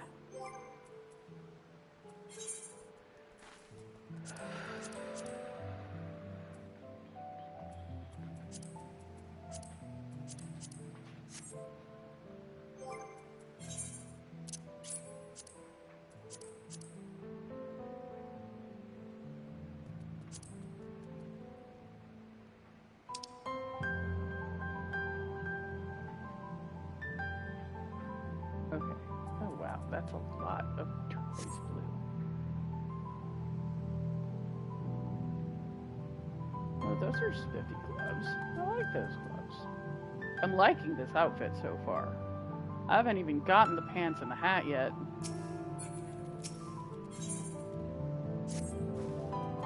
Before we get moving, you should be the one to hold this.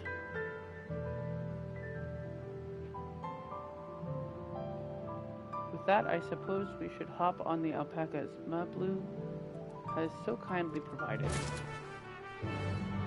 Wouldn't it suck if I ended up losing it? Probably get bumped by somebody and they're going to rob us. We'll get the 10,000 and somebody will rob us. Ready to go? Let's mount up. Okay.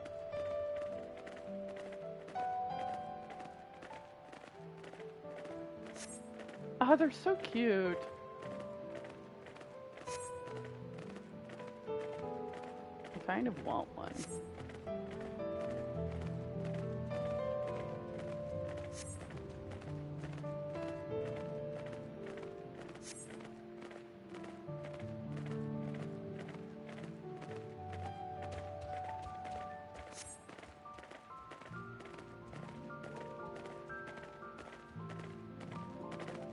I swear that mountain is too tall to be real.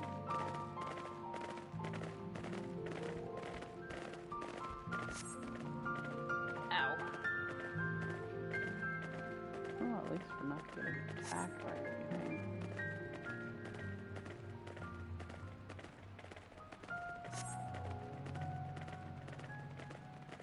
I discovered a new location.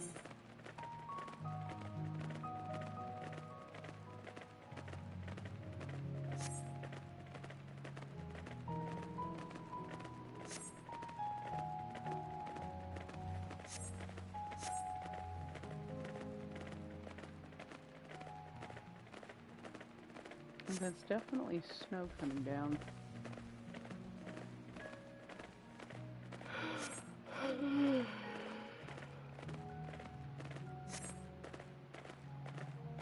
Natto cactar?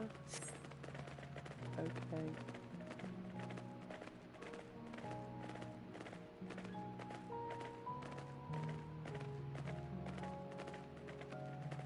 Ooh, there's an aether current.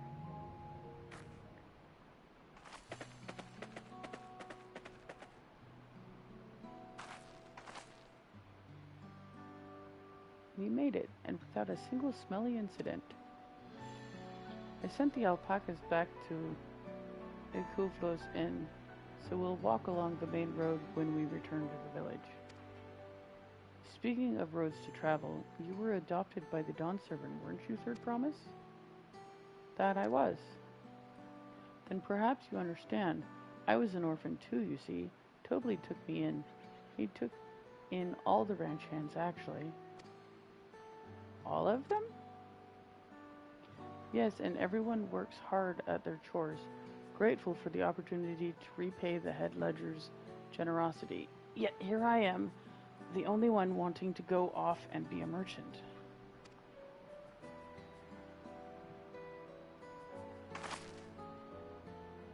Ow. I'm sorry, I don't know why I'm telling you this. We need to keep trading things for your saddle if you're to prepare for the feat of gold. as it's mate harvesting season. They can't have too many quality hatchets. Add to that Wuklamat's way with people, and we should have no trouble making a favorable deal. That's Miplu herself over there. Pass the hatchet to the third promise, and let's get to bargaining.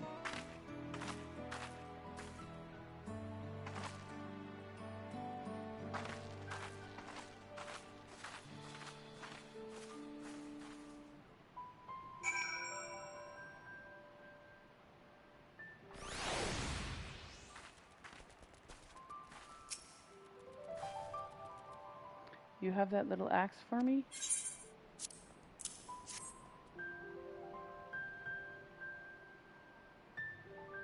Thanks. Now to see what I can get for it.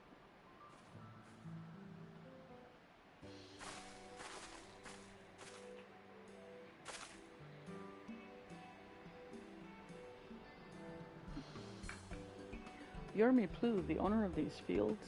I have a mind to trade if you're interested. Well, well, the third promise. I might be convinced to entertain a proposal. What do you have on offer? This hatchet, forged by a seasoned artisan, the razor edge of this exceptional tool will make light work of your crops.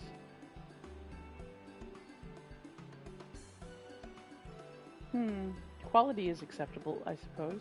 I offer you a large sack of mate leaves in exchange. A sack of mate leaves is valued at 1 pel in the thousands column, the same price as the hatchet. This deal would bring us no closer to the mezcal. If I may, Mistress Miplu, it's harvesting season, is it not? Does not the demand for hatchets afford them a higher value? It is indeed the season, which is why I procured an ample batch of tools well in advance. We've missed the window for demand in that case. We'll have to fall back on connections. I saw a coffee house on the map. We could take these leaves up to the coffee place. Think of it this way. A generous deal here will put you in the third promise's good graces. Surely that's worthy of consideration. I do not wish to give offense, but I must tell you that I stand with the second promise. His innovations will improve every aspect of our lives. I believe including farming, and I will no longer have need of hatchets. I assure you that I have nothing but respect for Wuklamat. That is why I'm prepared to purchase a spare hatchet at a fair price. I suppose it is fair given your reasons, but we ourselves would be no better off for the transaction. How about this then? If we were to help bring in your harvest, would you give us a better deal? As a matter of fact, I would. Until Kona's reforms come about, I can always use more hands in the fields. Then you can go ahead and add our labor to the bargain.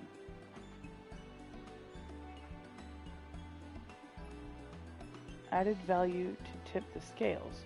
How could I have forgotten one of the most basic rules of trading?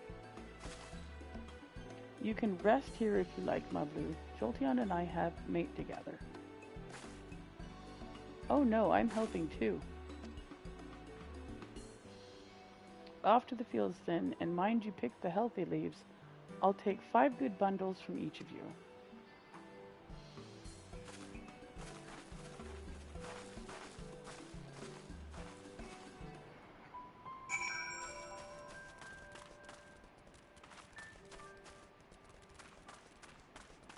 Where are the fields?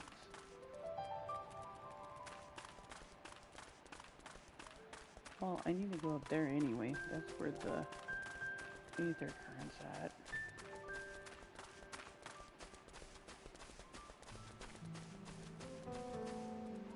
How do I get up there? That is the question.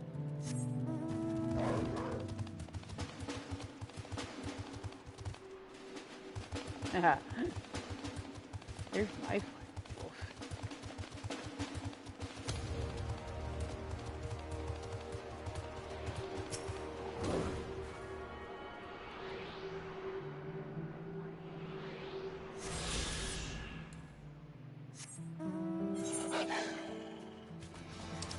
Okay. Ah, there we go.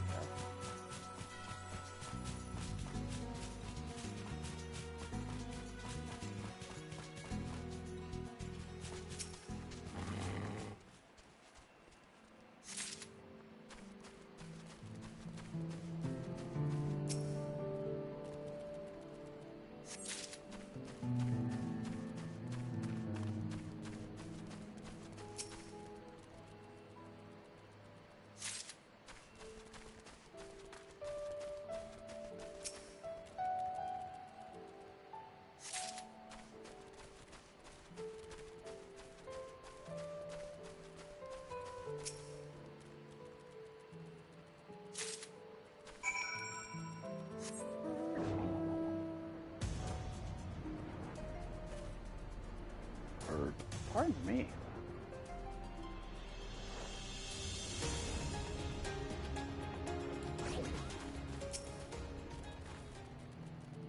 You brought me some leaves then? Yes.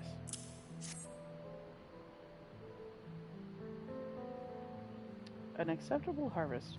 We'll see how your companions fared before I make any decisions, though.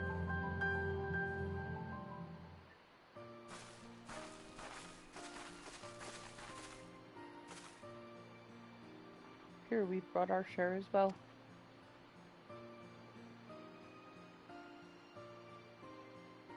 Thank you, Third Promise. This is more than enough to hold up your end of the bargain. Now it's time to honor mine. After adding the value of your labor to the price of the hatchet, I am prepared to offer you a full sack of our highest grade mate leaves. Premium mate, bought at the shop, one sack of those leaves cost no less than 5 pel in the thousands column. So we went from 1,000 to 5,000. Yay! We just need 5,000 more. Let's go take them to that coffee shop.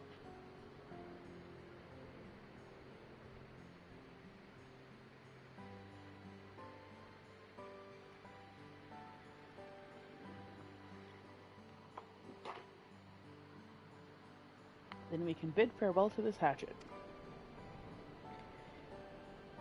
Oh, I drank that too fast and I have a bunch of air in my tummy.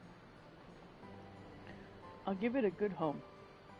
Talk of the contest aside, I'm glad we could come to a mutually agreeable trade.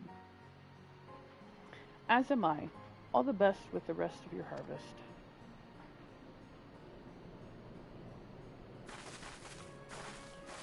Again, she's making friends, I guess?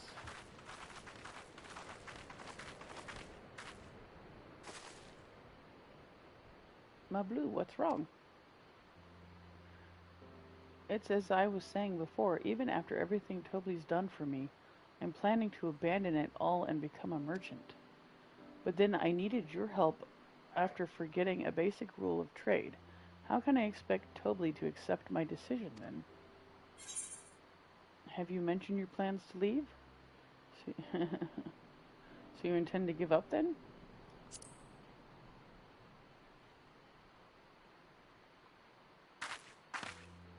Not exactly. I wanted to prove I could succeed as a peddler before I declared my intentions.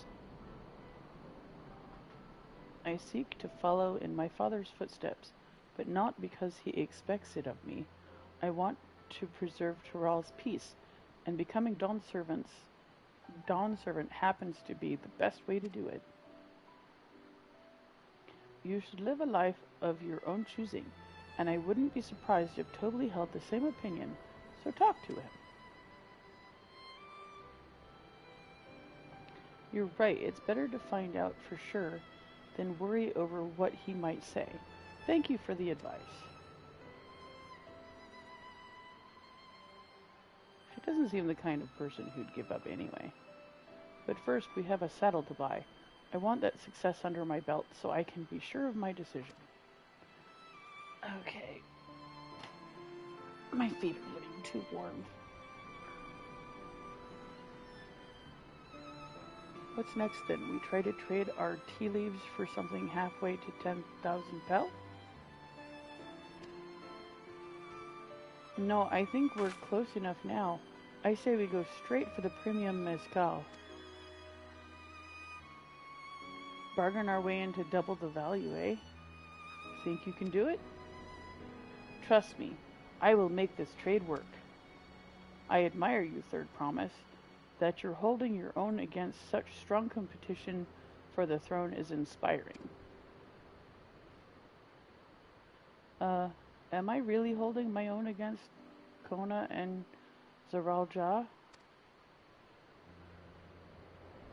I mean, considering we haven't seen Sir Two-Head or the Second Promise, I mean, of course I am. I'm Muklamat of the Dawn's Promise, after all.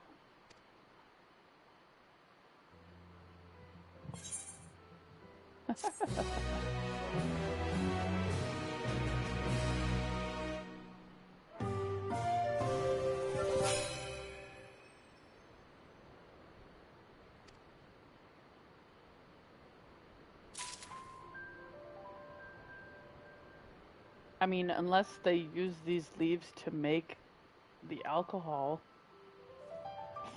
excuse me, or whatever that drink is.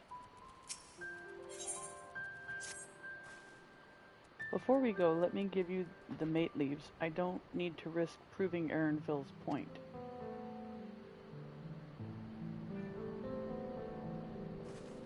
Ready then? Our next stop is the Mezcal Distillery.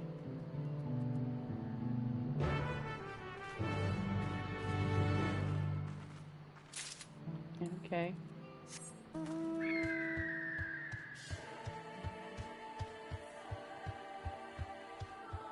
I wish I could fly. Oh, go away. I don't want to fight you right now.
We'll want to speak with a man by the name of Gobley. Even among his fellow distillers, he's regarded as a master of the craft. He knows the value of his product, so if we're to convince him to trade for twice what the leaves are worth, we're going to need targeted information. That means asking around and taking in the gossip. We could talk to people here in the distillery, Jolty perhaps. Woklamat could do the same at the village entrance. Meanwhile, I'll head to the north side and see what I can learn. Okay.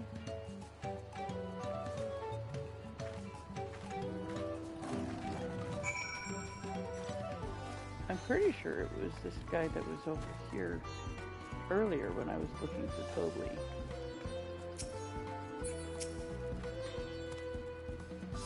Me?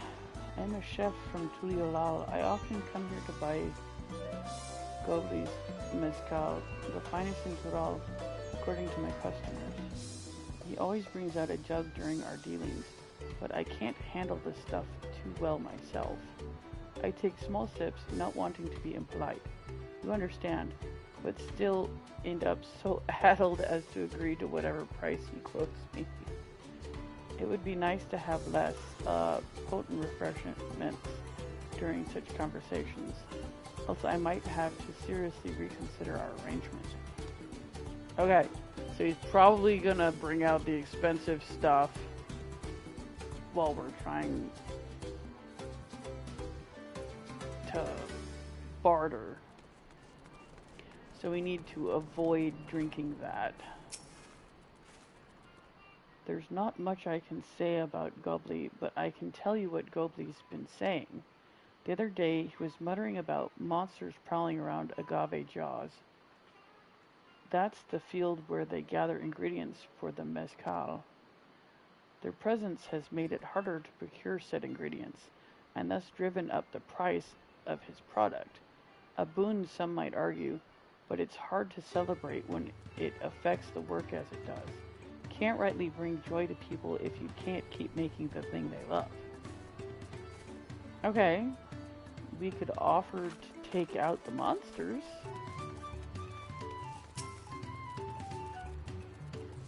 Gobley might be a deft hand at distilling, but he's got no sense when it comes to appearances. Rumor has it he's been invited to the palace for business negotiations. If he presents himself to the court wearing his usual rumpled attire, though, he'll be laughed out of sun perch. Okay, so he needs some clothes.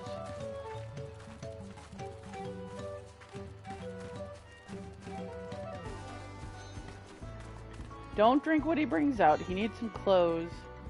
And we could offer to take out the monsters that are keeping his ingredients at bay. So what did you find out? Oh, we can make use of all those tidbits. The deal is as good as sealed. As for me, I found out where Gobley is working.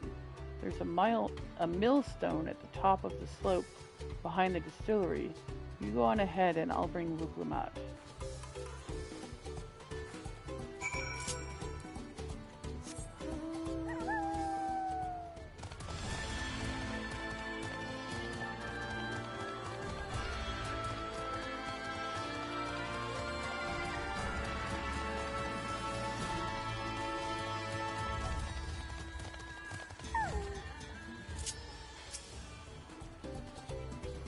You have business with me, madam?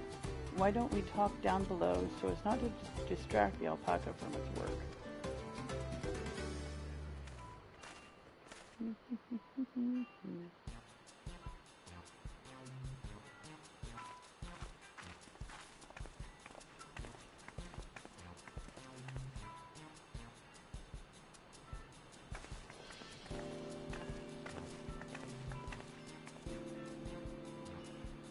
Now, what's this about? Keep it brief, if you would. I'm a busy man. We're in the market for a 3-year-old jug of premium mezcal, assuming you have any on hand, that is. Ah, an excellent choice. I must warn you, though, it doesn't come cheap. We don't have Pell, but we can offer a sack of mate leaves. In exchange, it's top-grade stuff, like the mezcal. No deal. Mate leaves are well and good, but I don't have any use for them.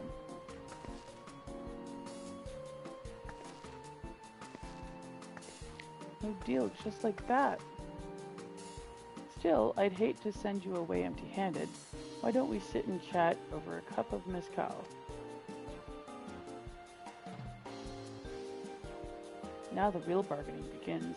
Which of our cards do you want to play first?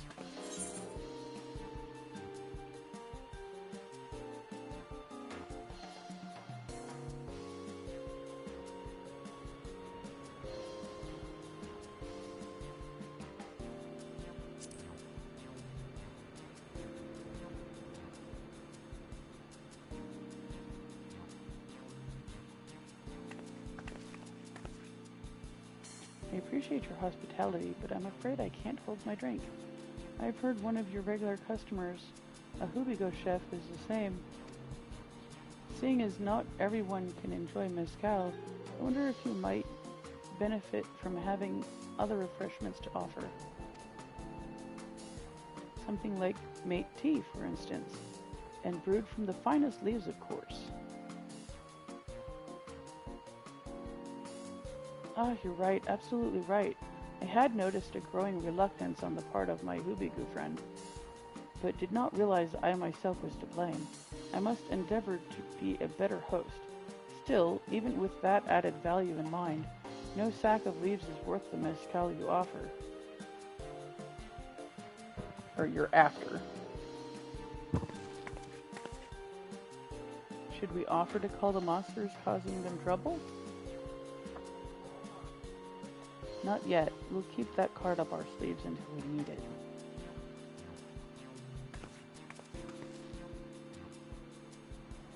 As I expect you're aware, the rite of succession is currently taking place. That's why the third promise has graced us with her presence. When the contest is decided, the subsequent ascension ceremony and banquet will be a prestigious affair. If your mezcal were to be served there, it would bring your distillery immeasurable fame. Wait, could it be that your rumored invitation to the palace is to discuss that very possibility? As a matter of fact, yes, I must admit, I'm still reeling from the abruptness of it all. It would be a great honor and opportunity if I can secure the deal. Well, I should think your exceptional mezcal would speak for itself. That said, there's no such thing as being too prepared, and first impressions last. You'll want to be wearing your very best when you walk into Bolok Shunsa. It'd be such a shame to miss this chance of a lifetime simply for want of proper garments.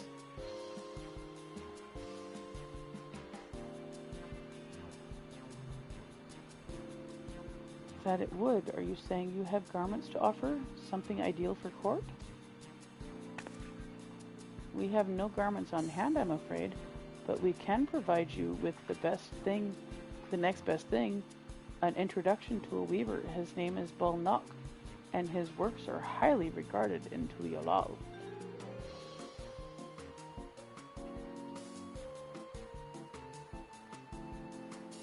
As a supporter of Wuklamat and keen observer of palace politics, he will doubtless be happy to guide you in the selection of an outfit to fit this golden occasion. That is certainly a tempting proposal, and one of which I should like to take full advantage, but the scales still aren't quite balancing.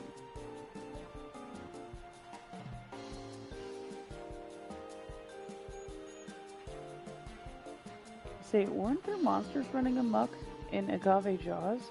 That's a problem we could easily solve for you. Truly, I would be most grateful for your immediate assistance. I was resigned to hiring sellswords to clear them out.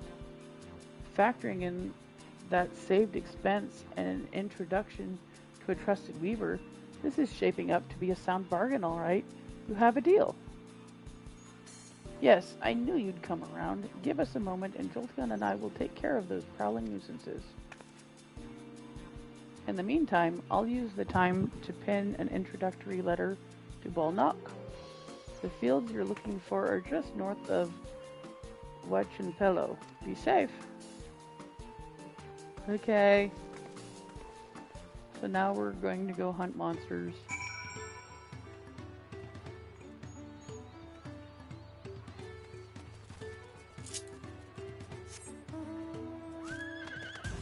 Said north?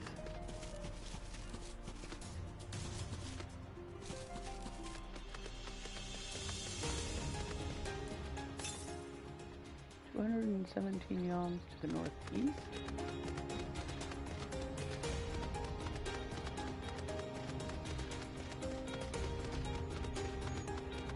Okay, I'm gonna go past you for a minute.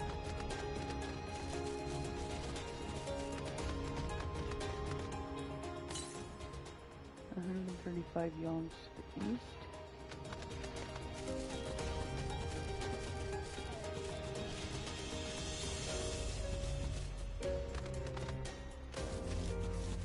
Ah, there it is.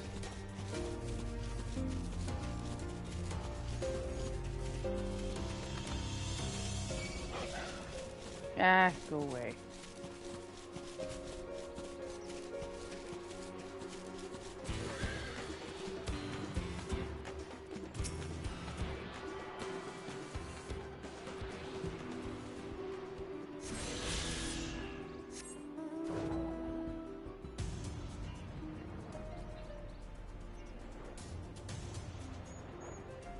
Okay.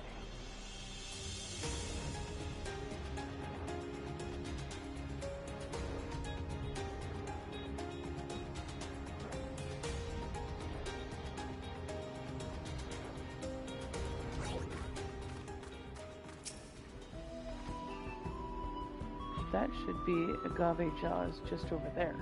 This'll go faster if we split up. Come and find me once you finish clearing out your share of the pests. Okay.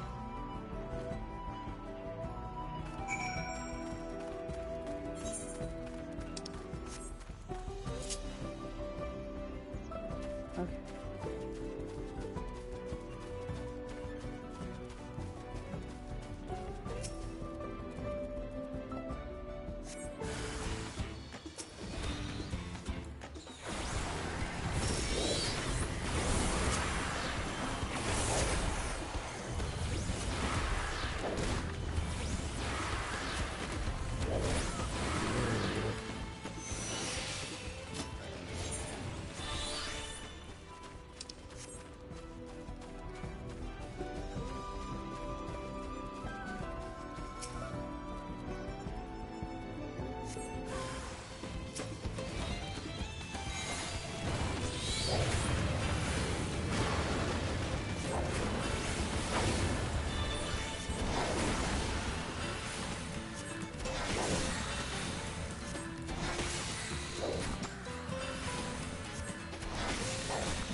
Ding dong. Ding dong.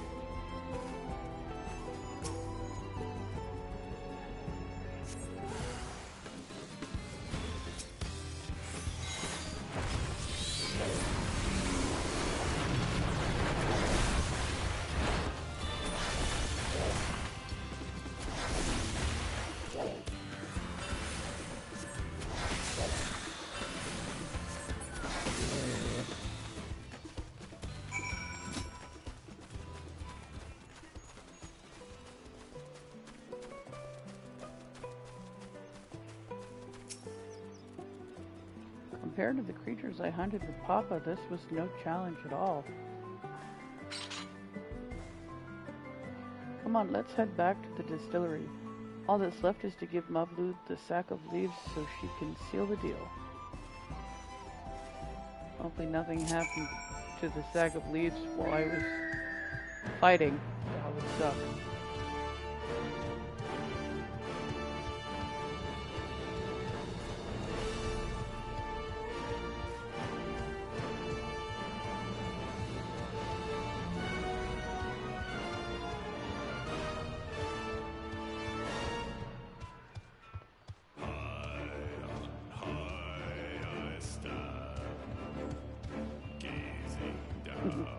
My husband's fiddling around.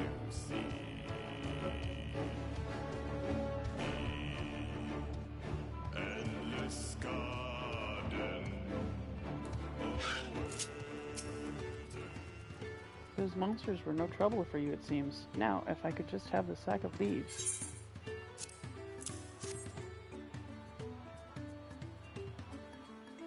Thank you for looking after our precious trading goods. Well, looks like the leaves are okay. Good.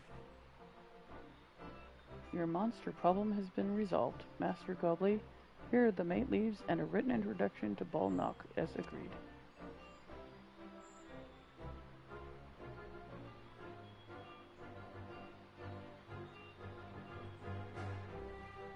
Then the deal is done. Here, your jug of premium mezcal, aged 3 years. Please accept it with my compliments.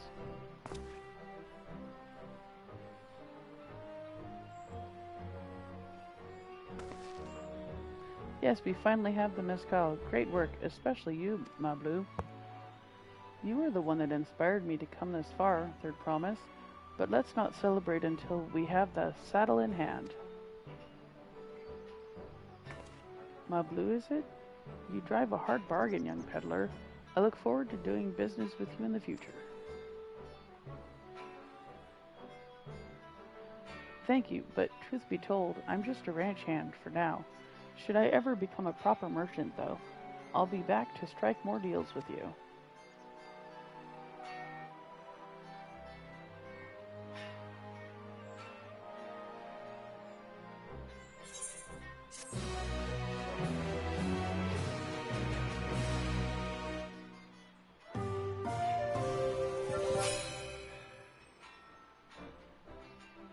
Yay!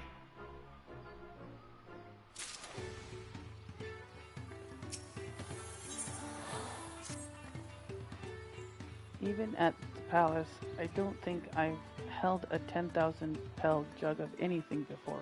My hands won't stop shaking. Here, you'd better hold on to it until we get to the saddle maker.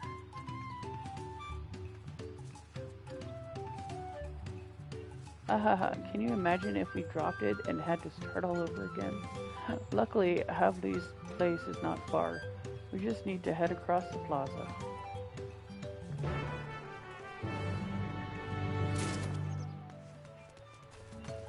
It would suck if something happened to it.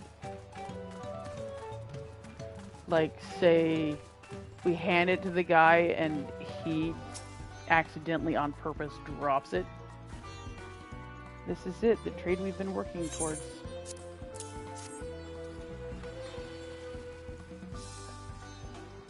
Phew, still in one piece. Right, time to make our deal.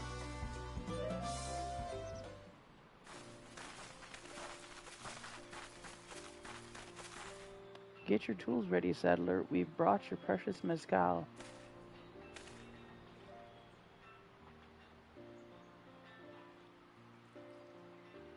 Wait, you actually got your hands on a jug? But you had nothing, a few measly clumps of wool. What we had was an aspiring trader with a gift for negotiation.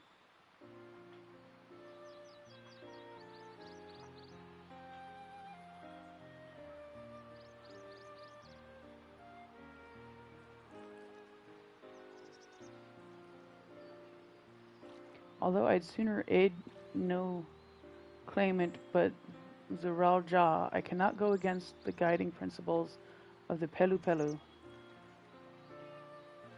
The trade is a fair one. I will craft your saddle. Third promise. Great! Stay and wait if you like. I have all the requisite materials, so this won't take long. Yay! I thought he was gonna drop it.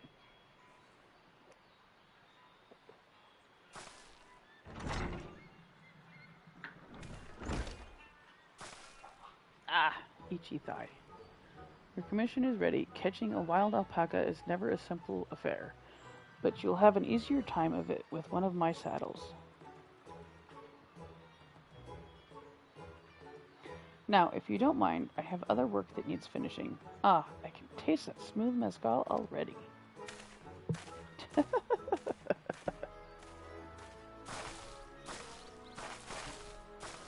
We did it! The saddle is ours! And to think we started out with only 100 pel basket of alpaca wool. Ma Blue, you're going to be an incredible merchant. Thank you. It makes me so glad to hear you say that, third promise. We got what we came for, so let's return to the ranch. The others will be waiting. Yay! Success! You traded a 10,000 pel jug of premium mezcal for a taming saddle.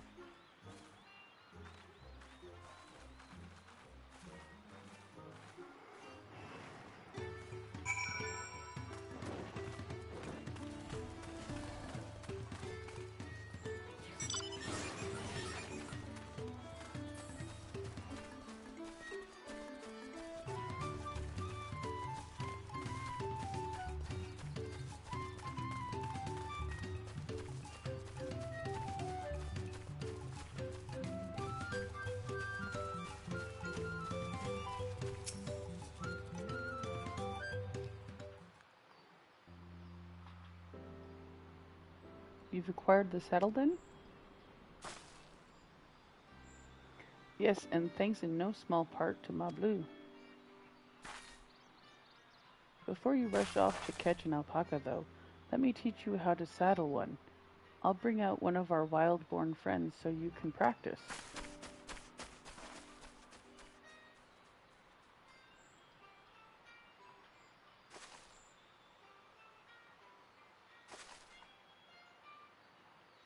I know, this is something I need to learn.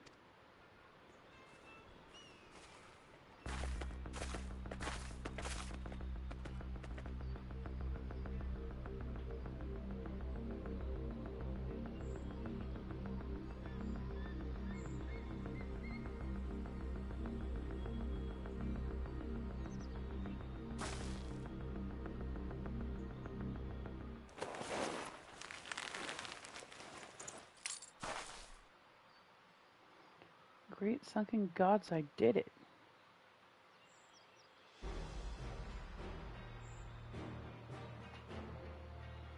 He hardly seemed bothered, much less inclined to spit, as if he was completely accepting of Wuklamat's touch.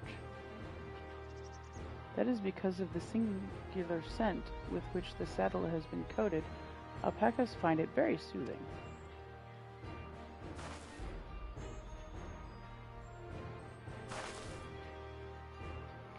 I've never taken a good long look at one of you before, but you're actually kind of cute. You're only now noticing that?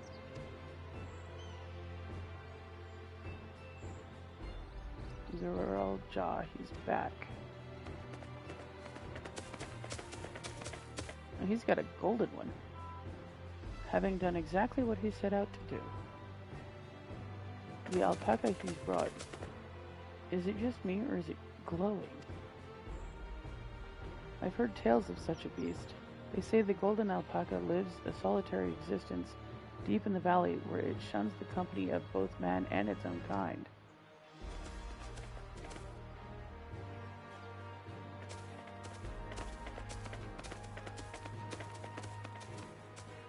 How did he manage to snare a prize like that? A beast knows its betters. Faced with overwhelming strength, it will yield rather than risk death. An apt illustration of how greatly the power of the first promise exceeds yours, Wuklamat. Strength alone won't win him our father's throne. I'll be the one to find the Golden City, and then Tural can remain at peace. An everlasting desire for peace can only be forged in the fires of war. To unite as one, the people must be taught. They must suffer the horror and the hopelessness firsthand. Exhaustion from prolonged conflict, the wages of war's merciless nature, these are what moved the clans to join in the founding of Tuliolal all those years ago. Consider the younger generation of this village. Since birth have they basked in the unbroken harmony, and behold, they regard war not as tragedy, but opportunity. Thus does the resilient son seek to provide education. He offers much-needed lessons from the realities of conquest and a renewed appreciation for peacetime. 'Tis true that war's misery breeds a longing for peace. But I have seen with my own eyes what becomes of an empire forged through the violence you propose, the rebellions it spawns, and the ruins it left behind.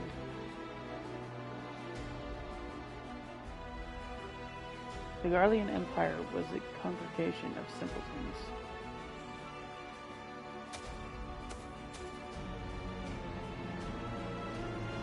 The oppressed fought back against their oppressors, as well they should.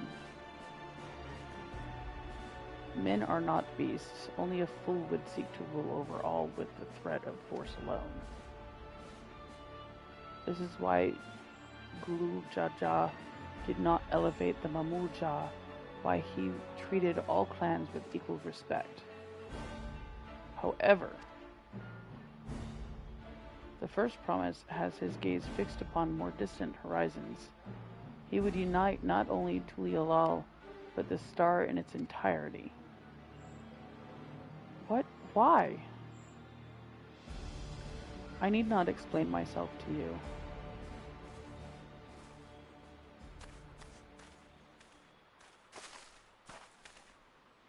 Oh, well done indeed. The first promise has completed the feat of gold with an appropriately golden flourish. May I present to you your much-deserved keystone.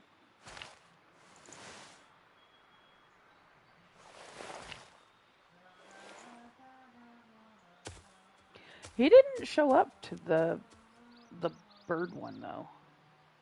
He's always been like that, never sharing his innermost thoughts with me, or even with Kona. It's like we're not even family.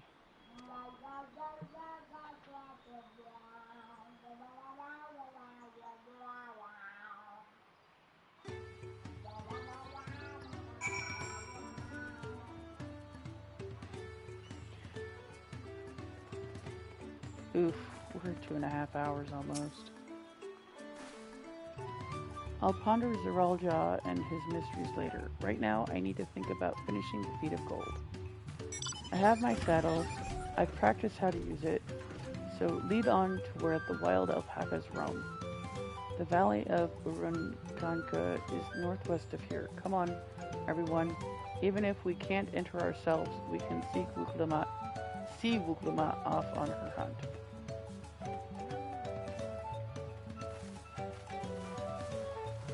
And it'd be cool if she could find a gold one too. Or even a rainbow one.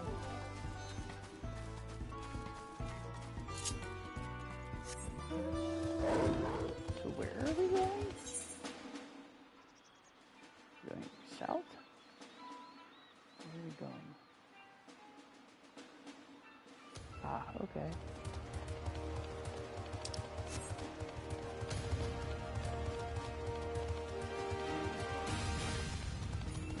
Those are some pretty flowers.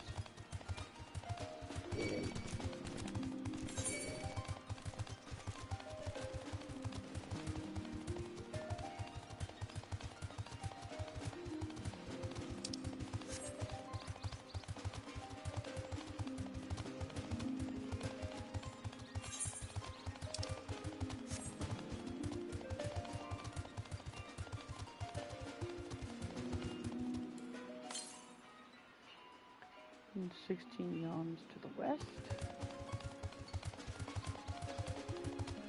Might as well grab the Aether Current while I'm in the vicinity.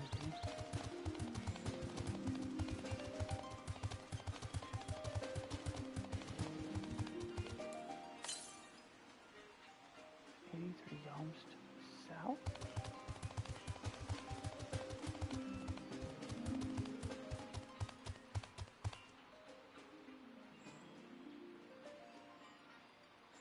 It's up there.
Yep, there it is.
Yeah, I don't know.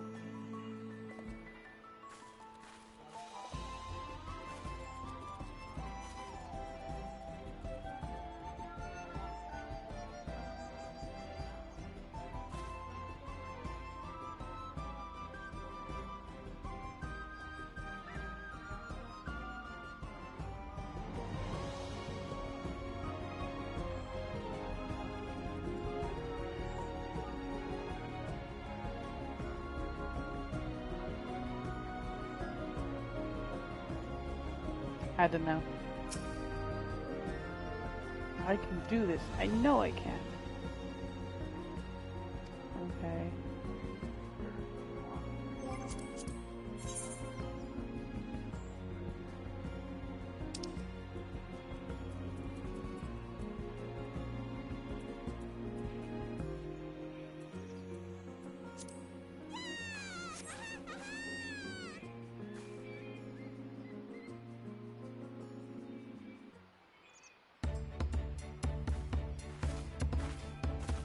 Good luck there, Promise! Thanks. I'll need it. Truth be told, still not sure about alpacas. I'd rather not go near one if I can help it. But if I'm to rule this nation, then I'll need to learn how to live with them. Tural is their home too.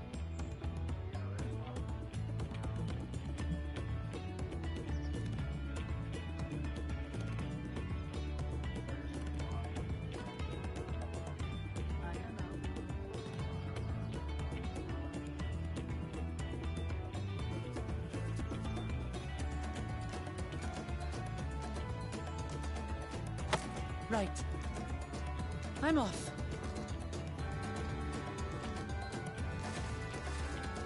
I'll end the stream as soon as this part's over. So, shall we head back to the ranch, or...? I'm staying here. As will I. Wooklamart is alone in this. The least we can do is stand watch and await her return.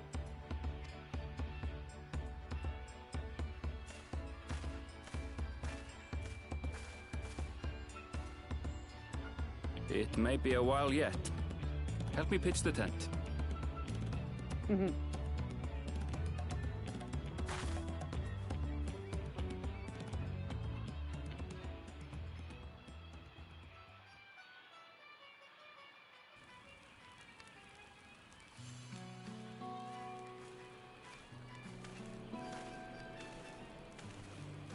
Trust a gleaner to come prepared for anything.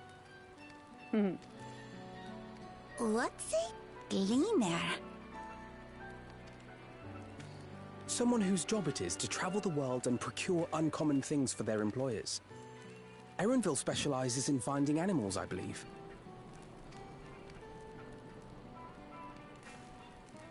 But aren't you a Shaitana from Shaktural? Why did you cross the salt?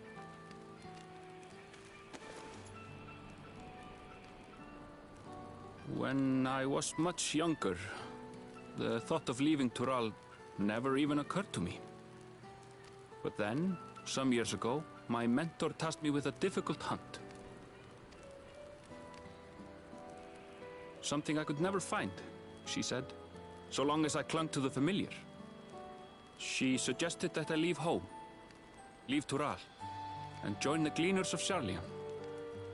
As one of their number, I could experience the world, immerse myself in myriad cultures and customs, see the many faces of nature. And once I had learned what is truly important, I would find that which I seek. My younger self took those words to heart, and off I went to become a gleaner. Her words alone moved you to leave behind everything you'd ever known? You must have great respect for your mentor.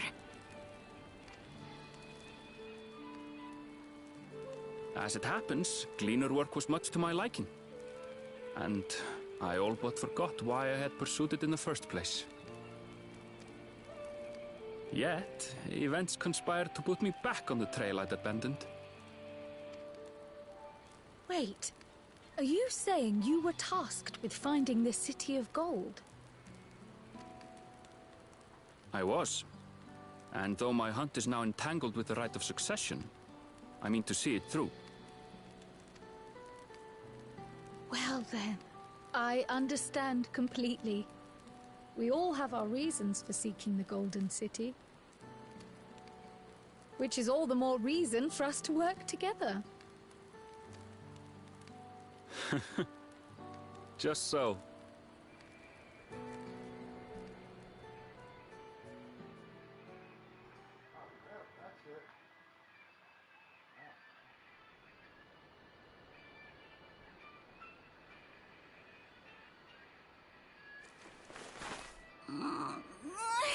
She should have been back by now. What if something's happened to her? We need to tell Tobli and arrange a search party. Wait. Do you hear that?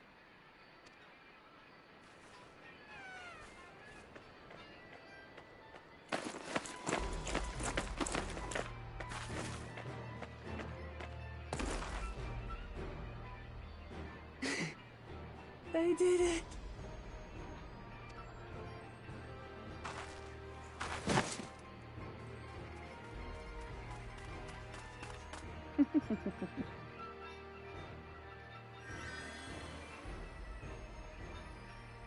You're utterly spent, and small wonder.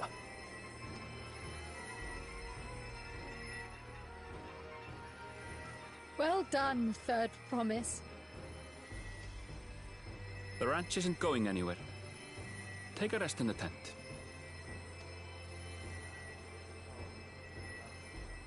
I think I will. Thank you all for believing in me.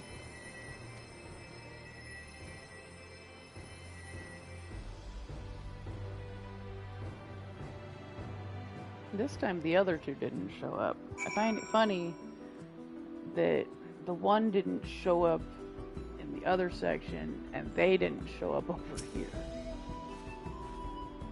I'm so relieved the Third Promise came back to us safely.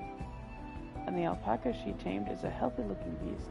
Surely this will be enough to satisfy the feat of gold. Who would rapids? I like rapids. Ultramat still seems a bit unsteady on her feet. Hardly surprising after she spent the night chasing alpacas. You know what will melt away fatigue like magic though? Mat tea. I'll run to the ranch and get a pot brewing. That way you can take your time and the tea will be ready when you arrive.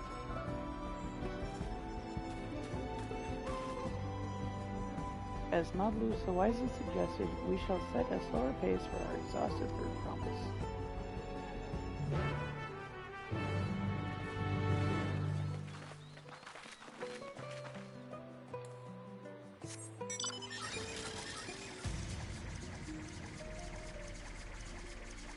Okay, it said that it was...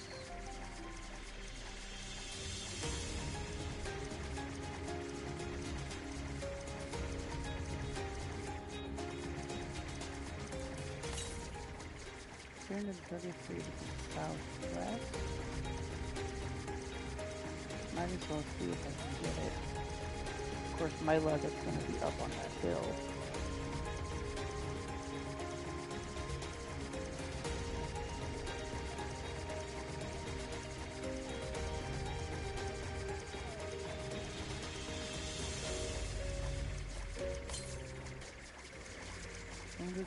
Long south. I'll get this here.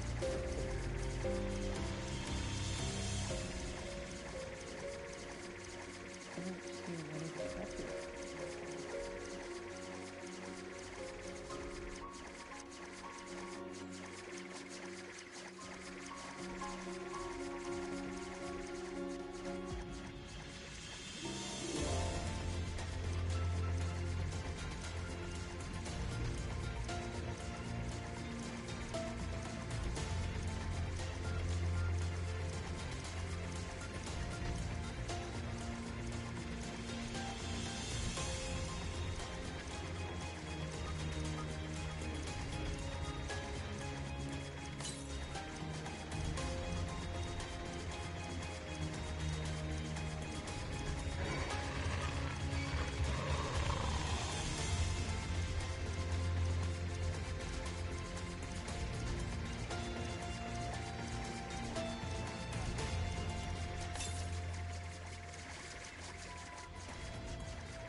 Yeah, that's up on the hill.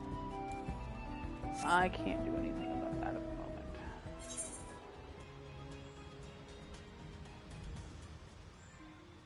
I don't know how to get up there yet. I'm guessing we'll probably come back here again later.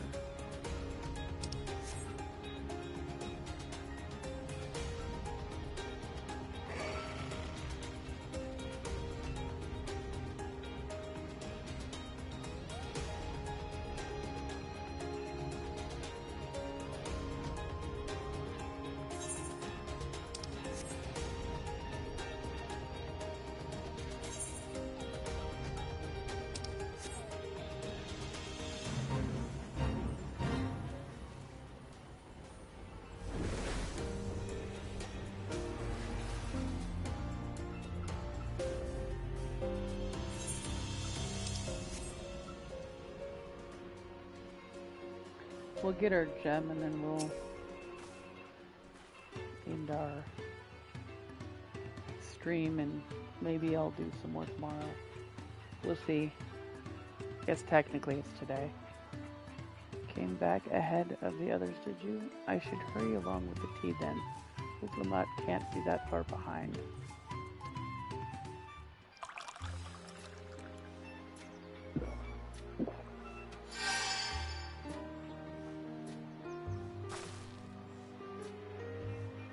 Ooh, that tea really is magical. I feel better already. I see you've become more comfortable around our fuzzy friends. Watching this one taught me a lot about alpacas. What grasses and fruits they eat, what sounds they react to, their adorable little quirks. I guess I've grown kind of fond of them. Welcome back, Third Promise. Accomplished the feat of gold, have you?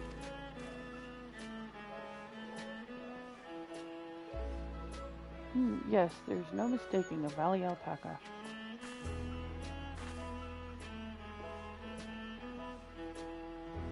I commend you on your success. Well done. Yes, we did it.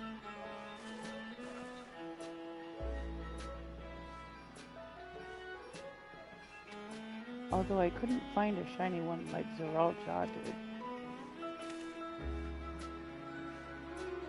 I'd be surprised if you had. Golden alpacas are born but once every few decades.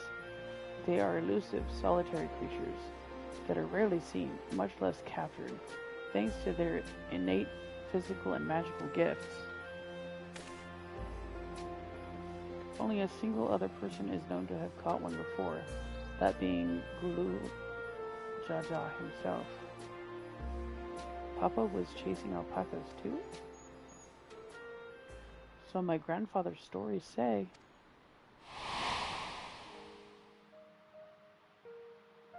It was before the founding of Tuliolal, in a time when the mountain giants, the Yokhui, held our people in thrall. Compelled by our overlords, our forebears would ride their alpaca mounts to the highlands to deliver gifts of food and other tributes. Those were wretched days, to hear grandfather tell it. Then along came the young Gulu Jaja, yet unburdened by the mantle of Dawn Servant.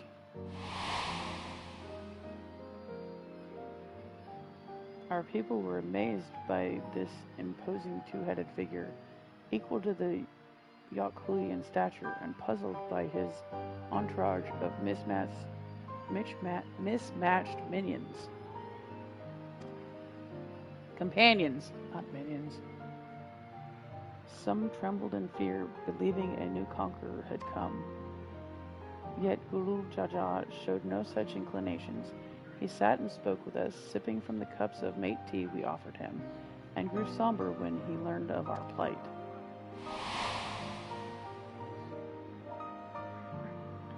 None could have anticipated what their visitor decided to do next. Guru Jaja ascended the cliffs to face the giants and freed the Pelu Pelu from the Yokhui's subjugation. He then turned a praising eye upon our riders and proposed we take to the road to peddle our beverages. The suggestion seemed obvious for one who traveled as he did, intent on fostering amity between the clans.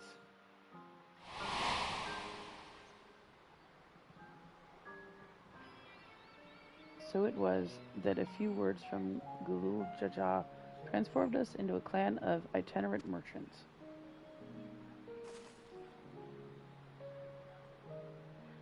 I've never heard the bond Papa forged with the Pelu Pelu spoken of in that way before. The saga is not so detailed. Then you may not know that Gulul Jaja sought a sure-footed guide for his trek up into the highlands. Thus did he capture a golden alpaca. So both my brother and my father caught the rarest of creatures, while an ordinary one was the best I could manage. The feat required no more than that, Third Promise, and you brought back a perfectly wonderful beast. Mablu's right. You're a perfectly wonderful beast. If anyone's ordinary, it's me.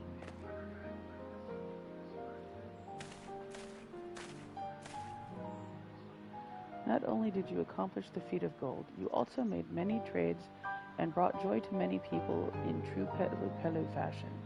I sorely doubt your sibling could have achieved the same result. You should be proud of the accomplishment which earned you your keystone.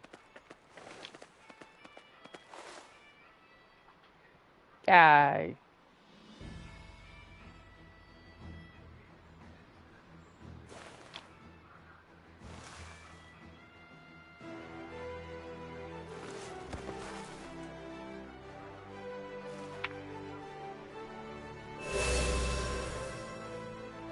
That's 2. 5 more to go. You're well on your way, Third Promise. We'd have been lost without you, Mablu. Thanks to you, I learned so much about the Pelu people and your customs. It might seem obvious, but I've come to realize the importance of properly knowing something. It was because I didn't understand the alpacas that I was uncomfortable around them. I'm thankful to you as well, Wuklamat. You've given me the courage to say what I wasn't sure I could ever say.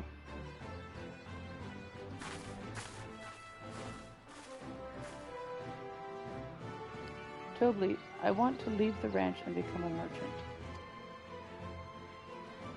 I appreciate everything you've done for me, and I've loved every moment caring for the alpacas. But this is something I need to do. I need to walk my own path and make my own trades.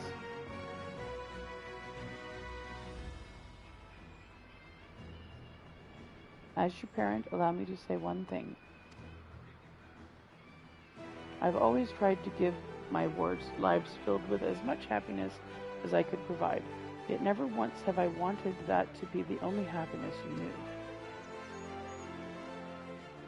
You have my blessing to walk any path you choose, Mablu.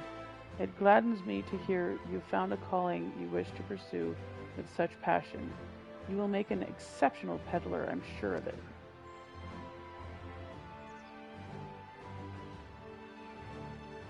Thank you, Tobli. What did I tell you, Mablu?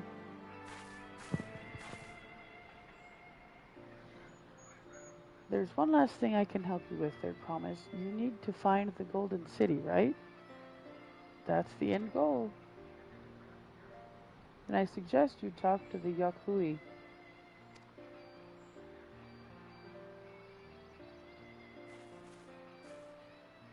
They once ruled over far more than just Urkopacha and the Pelu Pelu. 1,000 years ago, they were the overlords of Yogg-Toral and all its peoples. During that era, the Pelu Pelu were commanded to search for a city of gold. They scoured every corner of the continent, but never found any trace of that fabled place. But if they didn't find anything, what could the Yakhui have to tell us?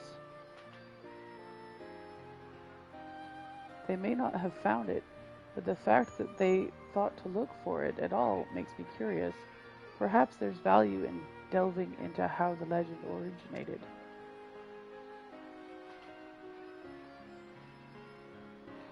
We lose nothing from asking the question. Besides, if we're determined to follow the path of the saga,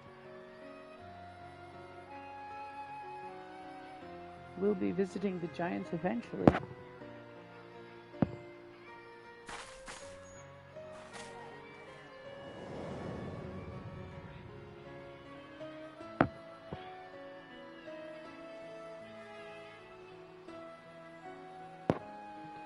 Oh, Cryo, I have a question I've been meaning to ask, and since we finished with the feet, where did you acquire that earring? My earring? Do you recognize it? Yes, pieces just like it first became fashionable in Yogg-Tural around 20 years ago. Since then, it's become common to wear one as a charm for safe travel. 20 years ago, right about the time my grandfather made his journey. Yet the Dawn Servant implied the earring was connected to the Golden City in some way.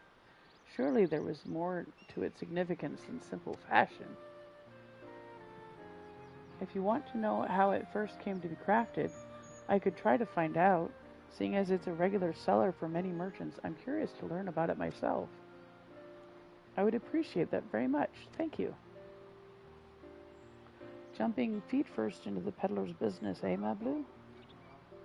I did.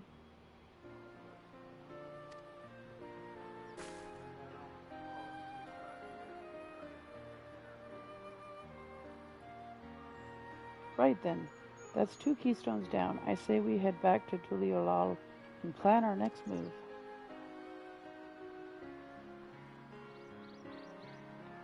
Farewell for now, and thanks for all your help. I will become Dawn Servant, so make sure you set aside your best mezcal for the occasion.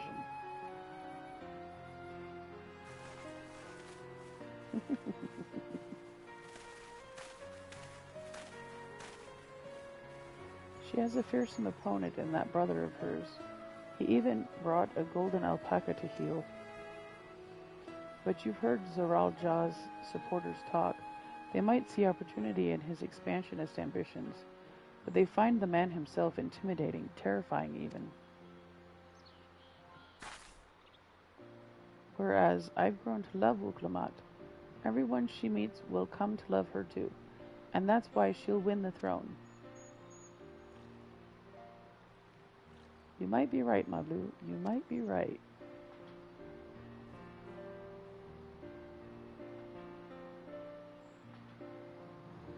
There's ruins of a castle or something up on the hill. I want to go explore it, but I can't reach it.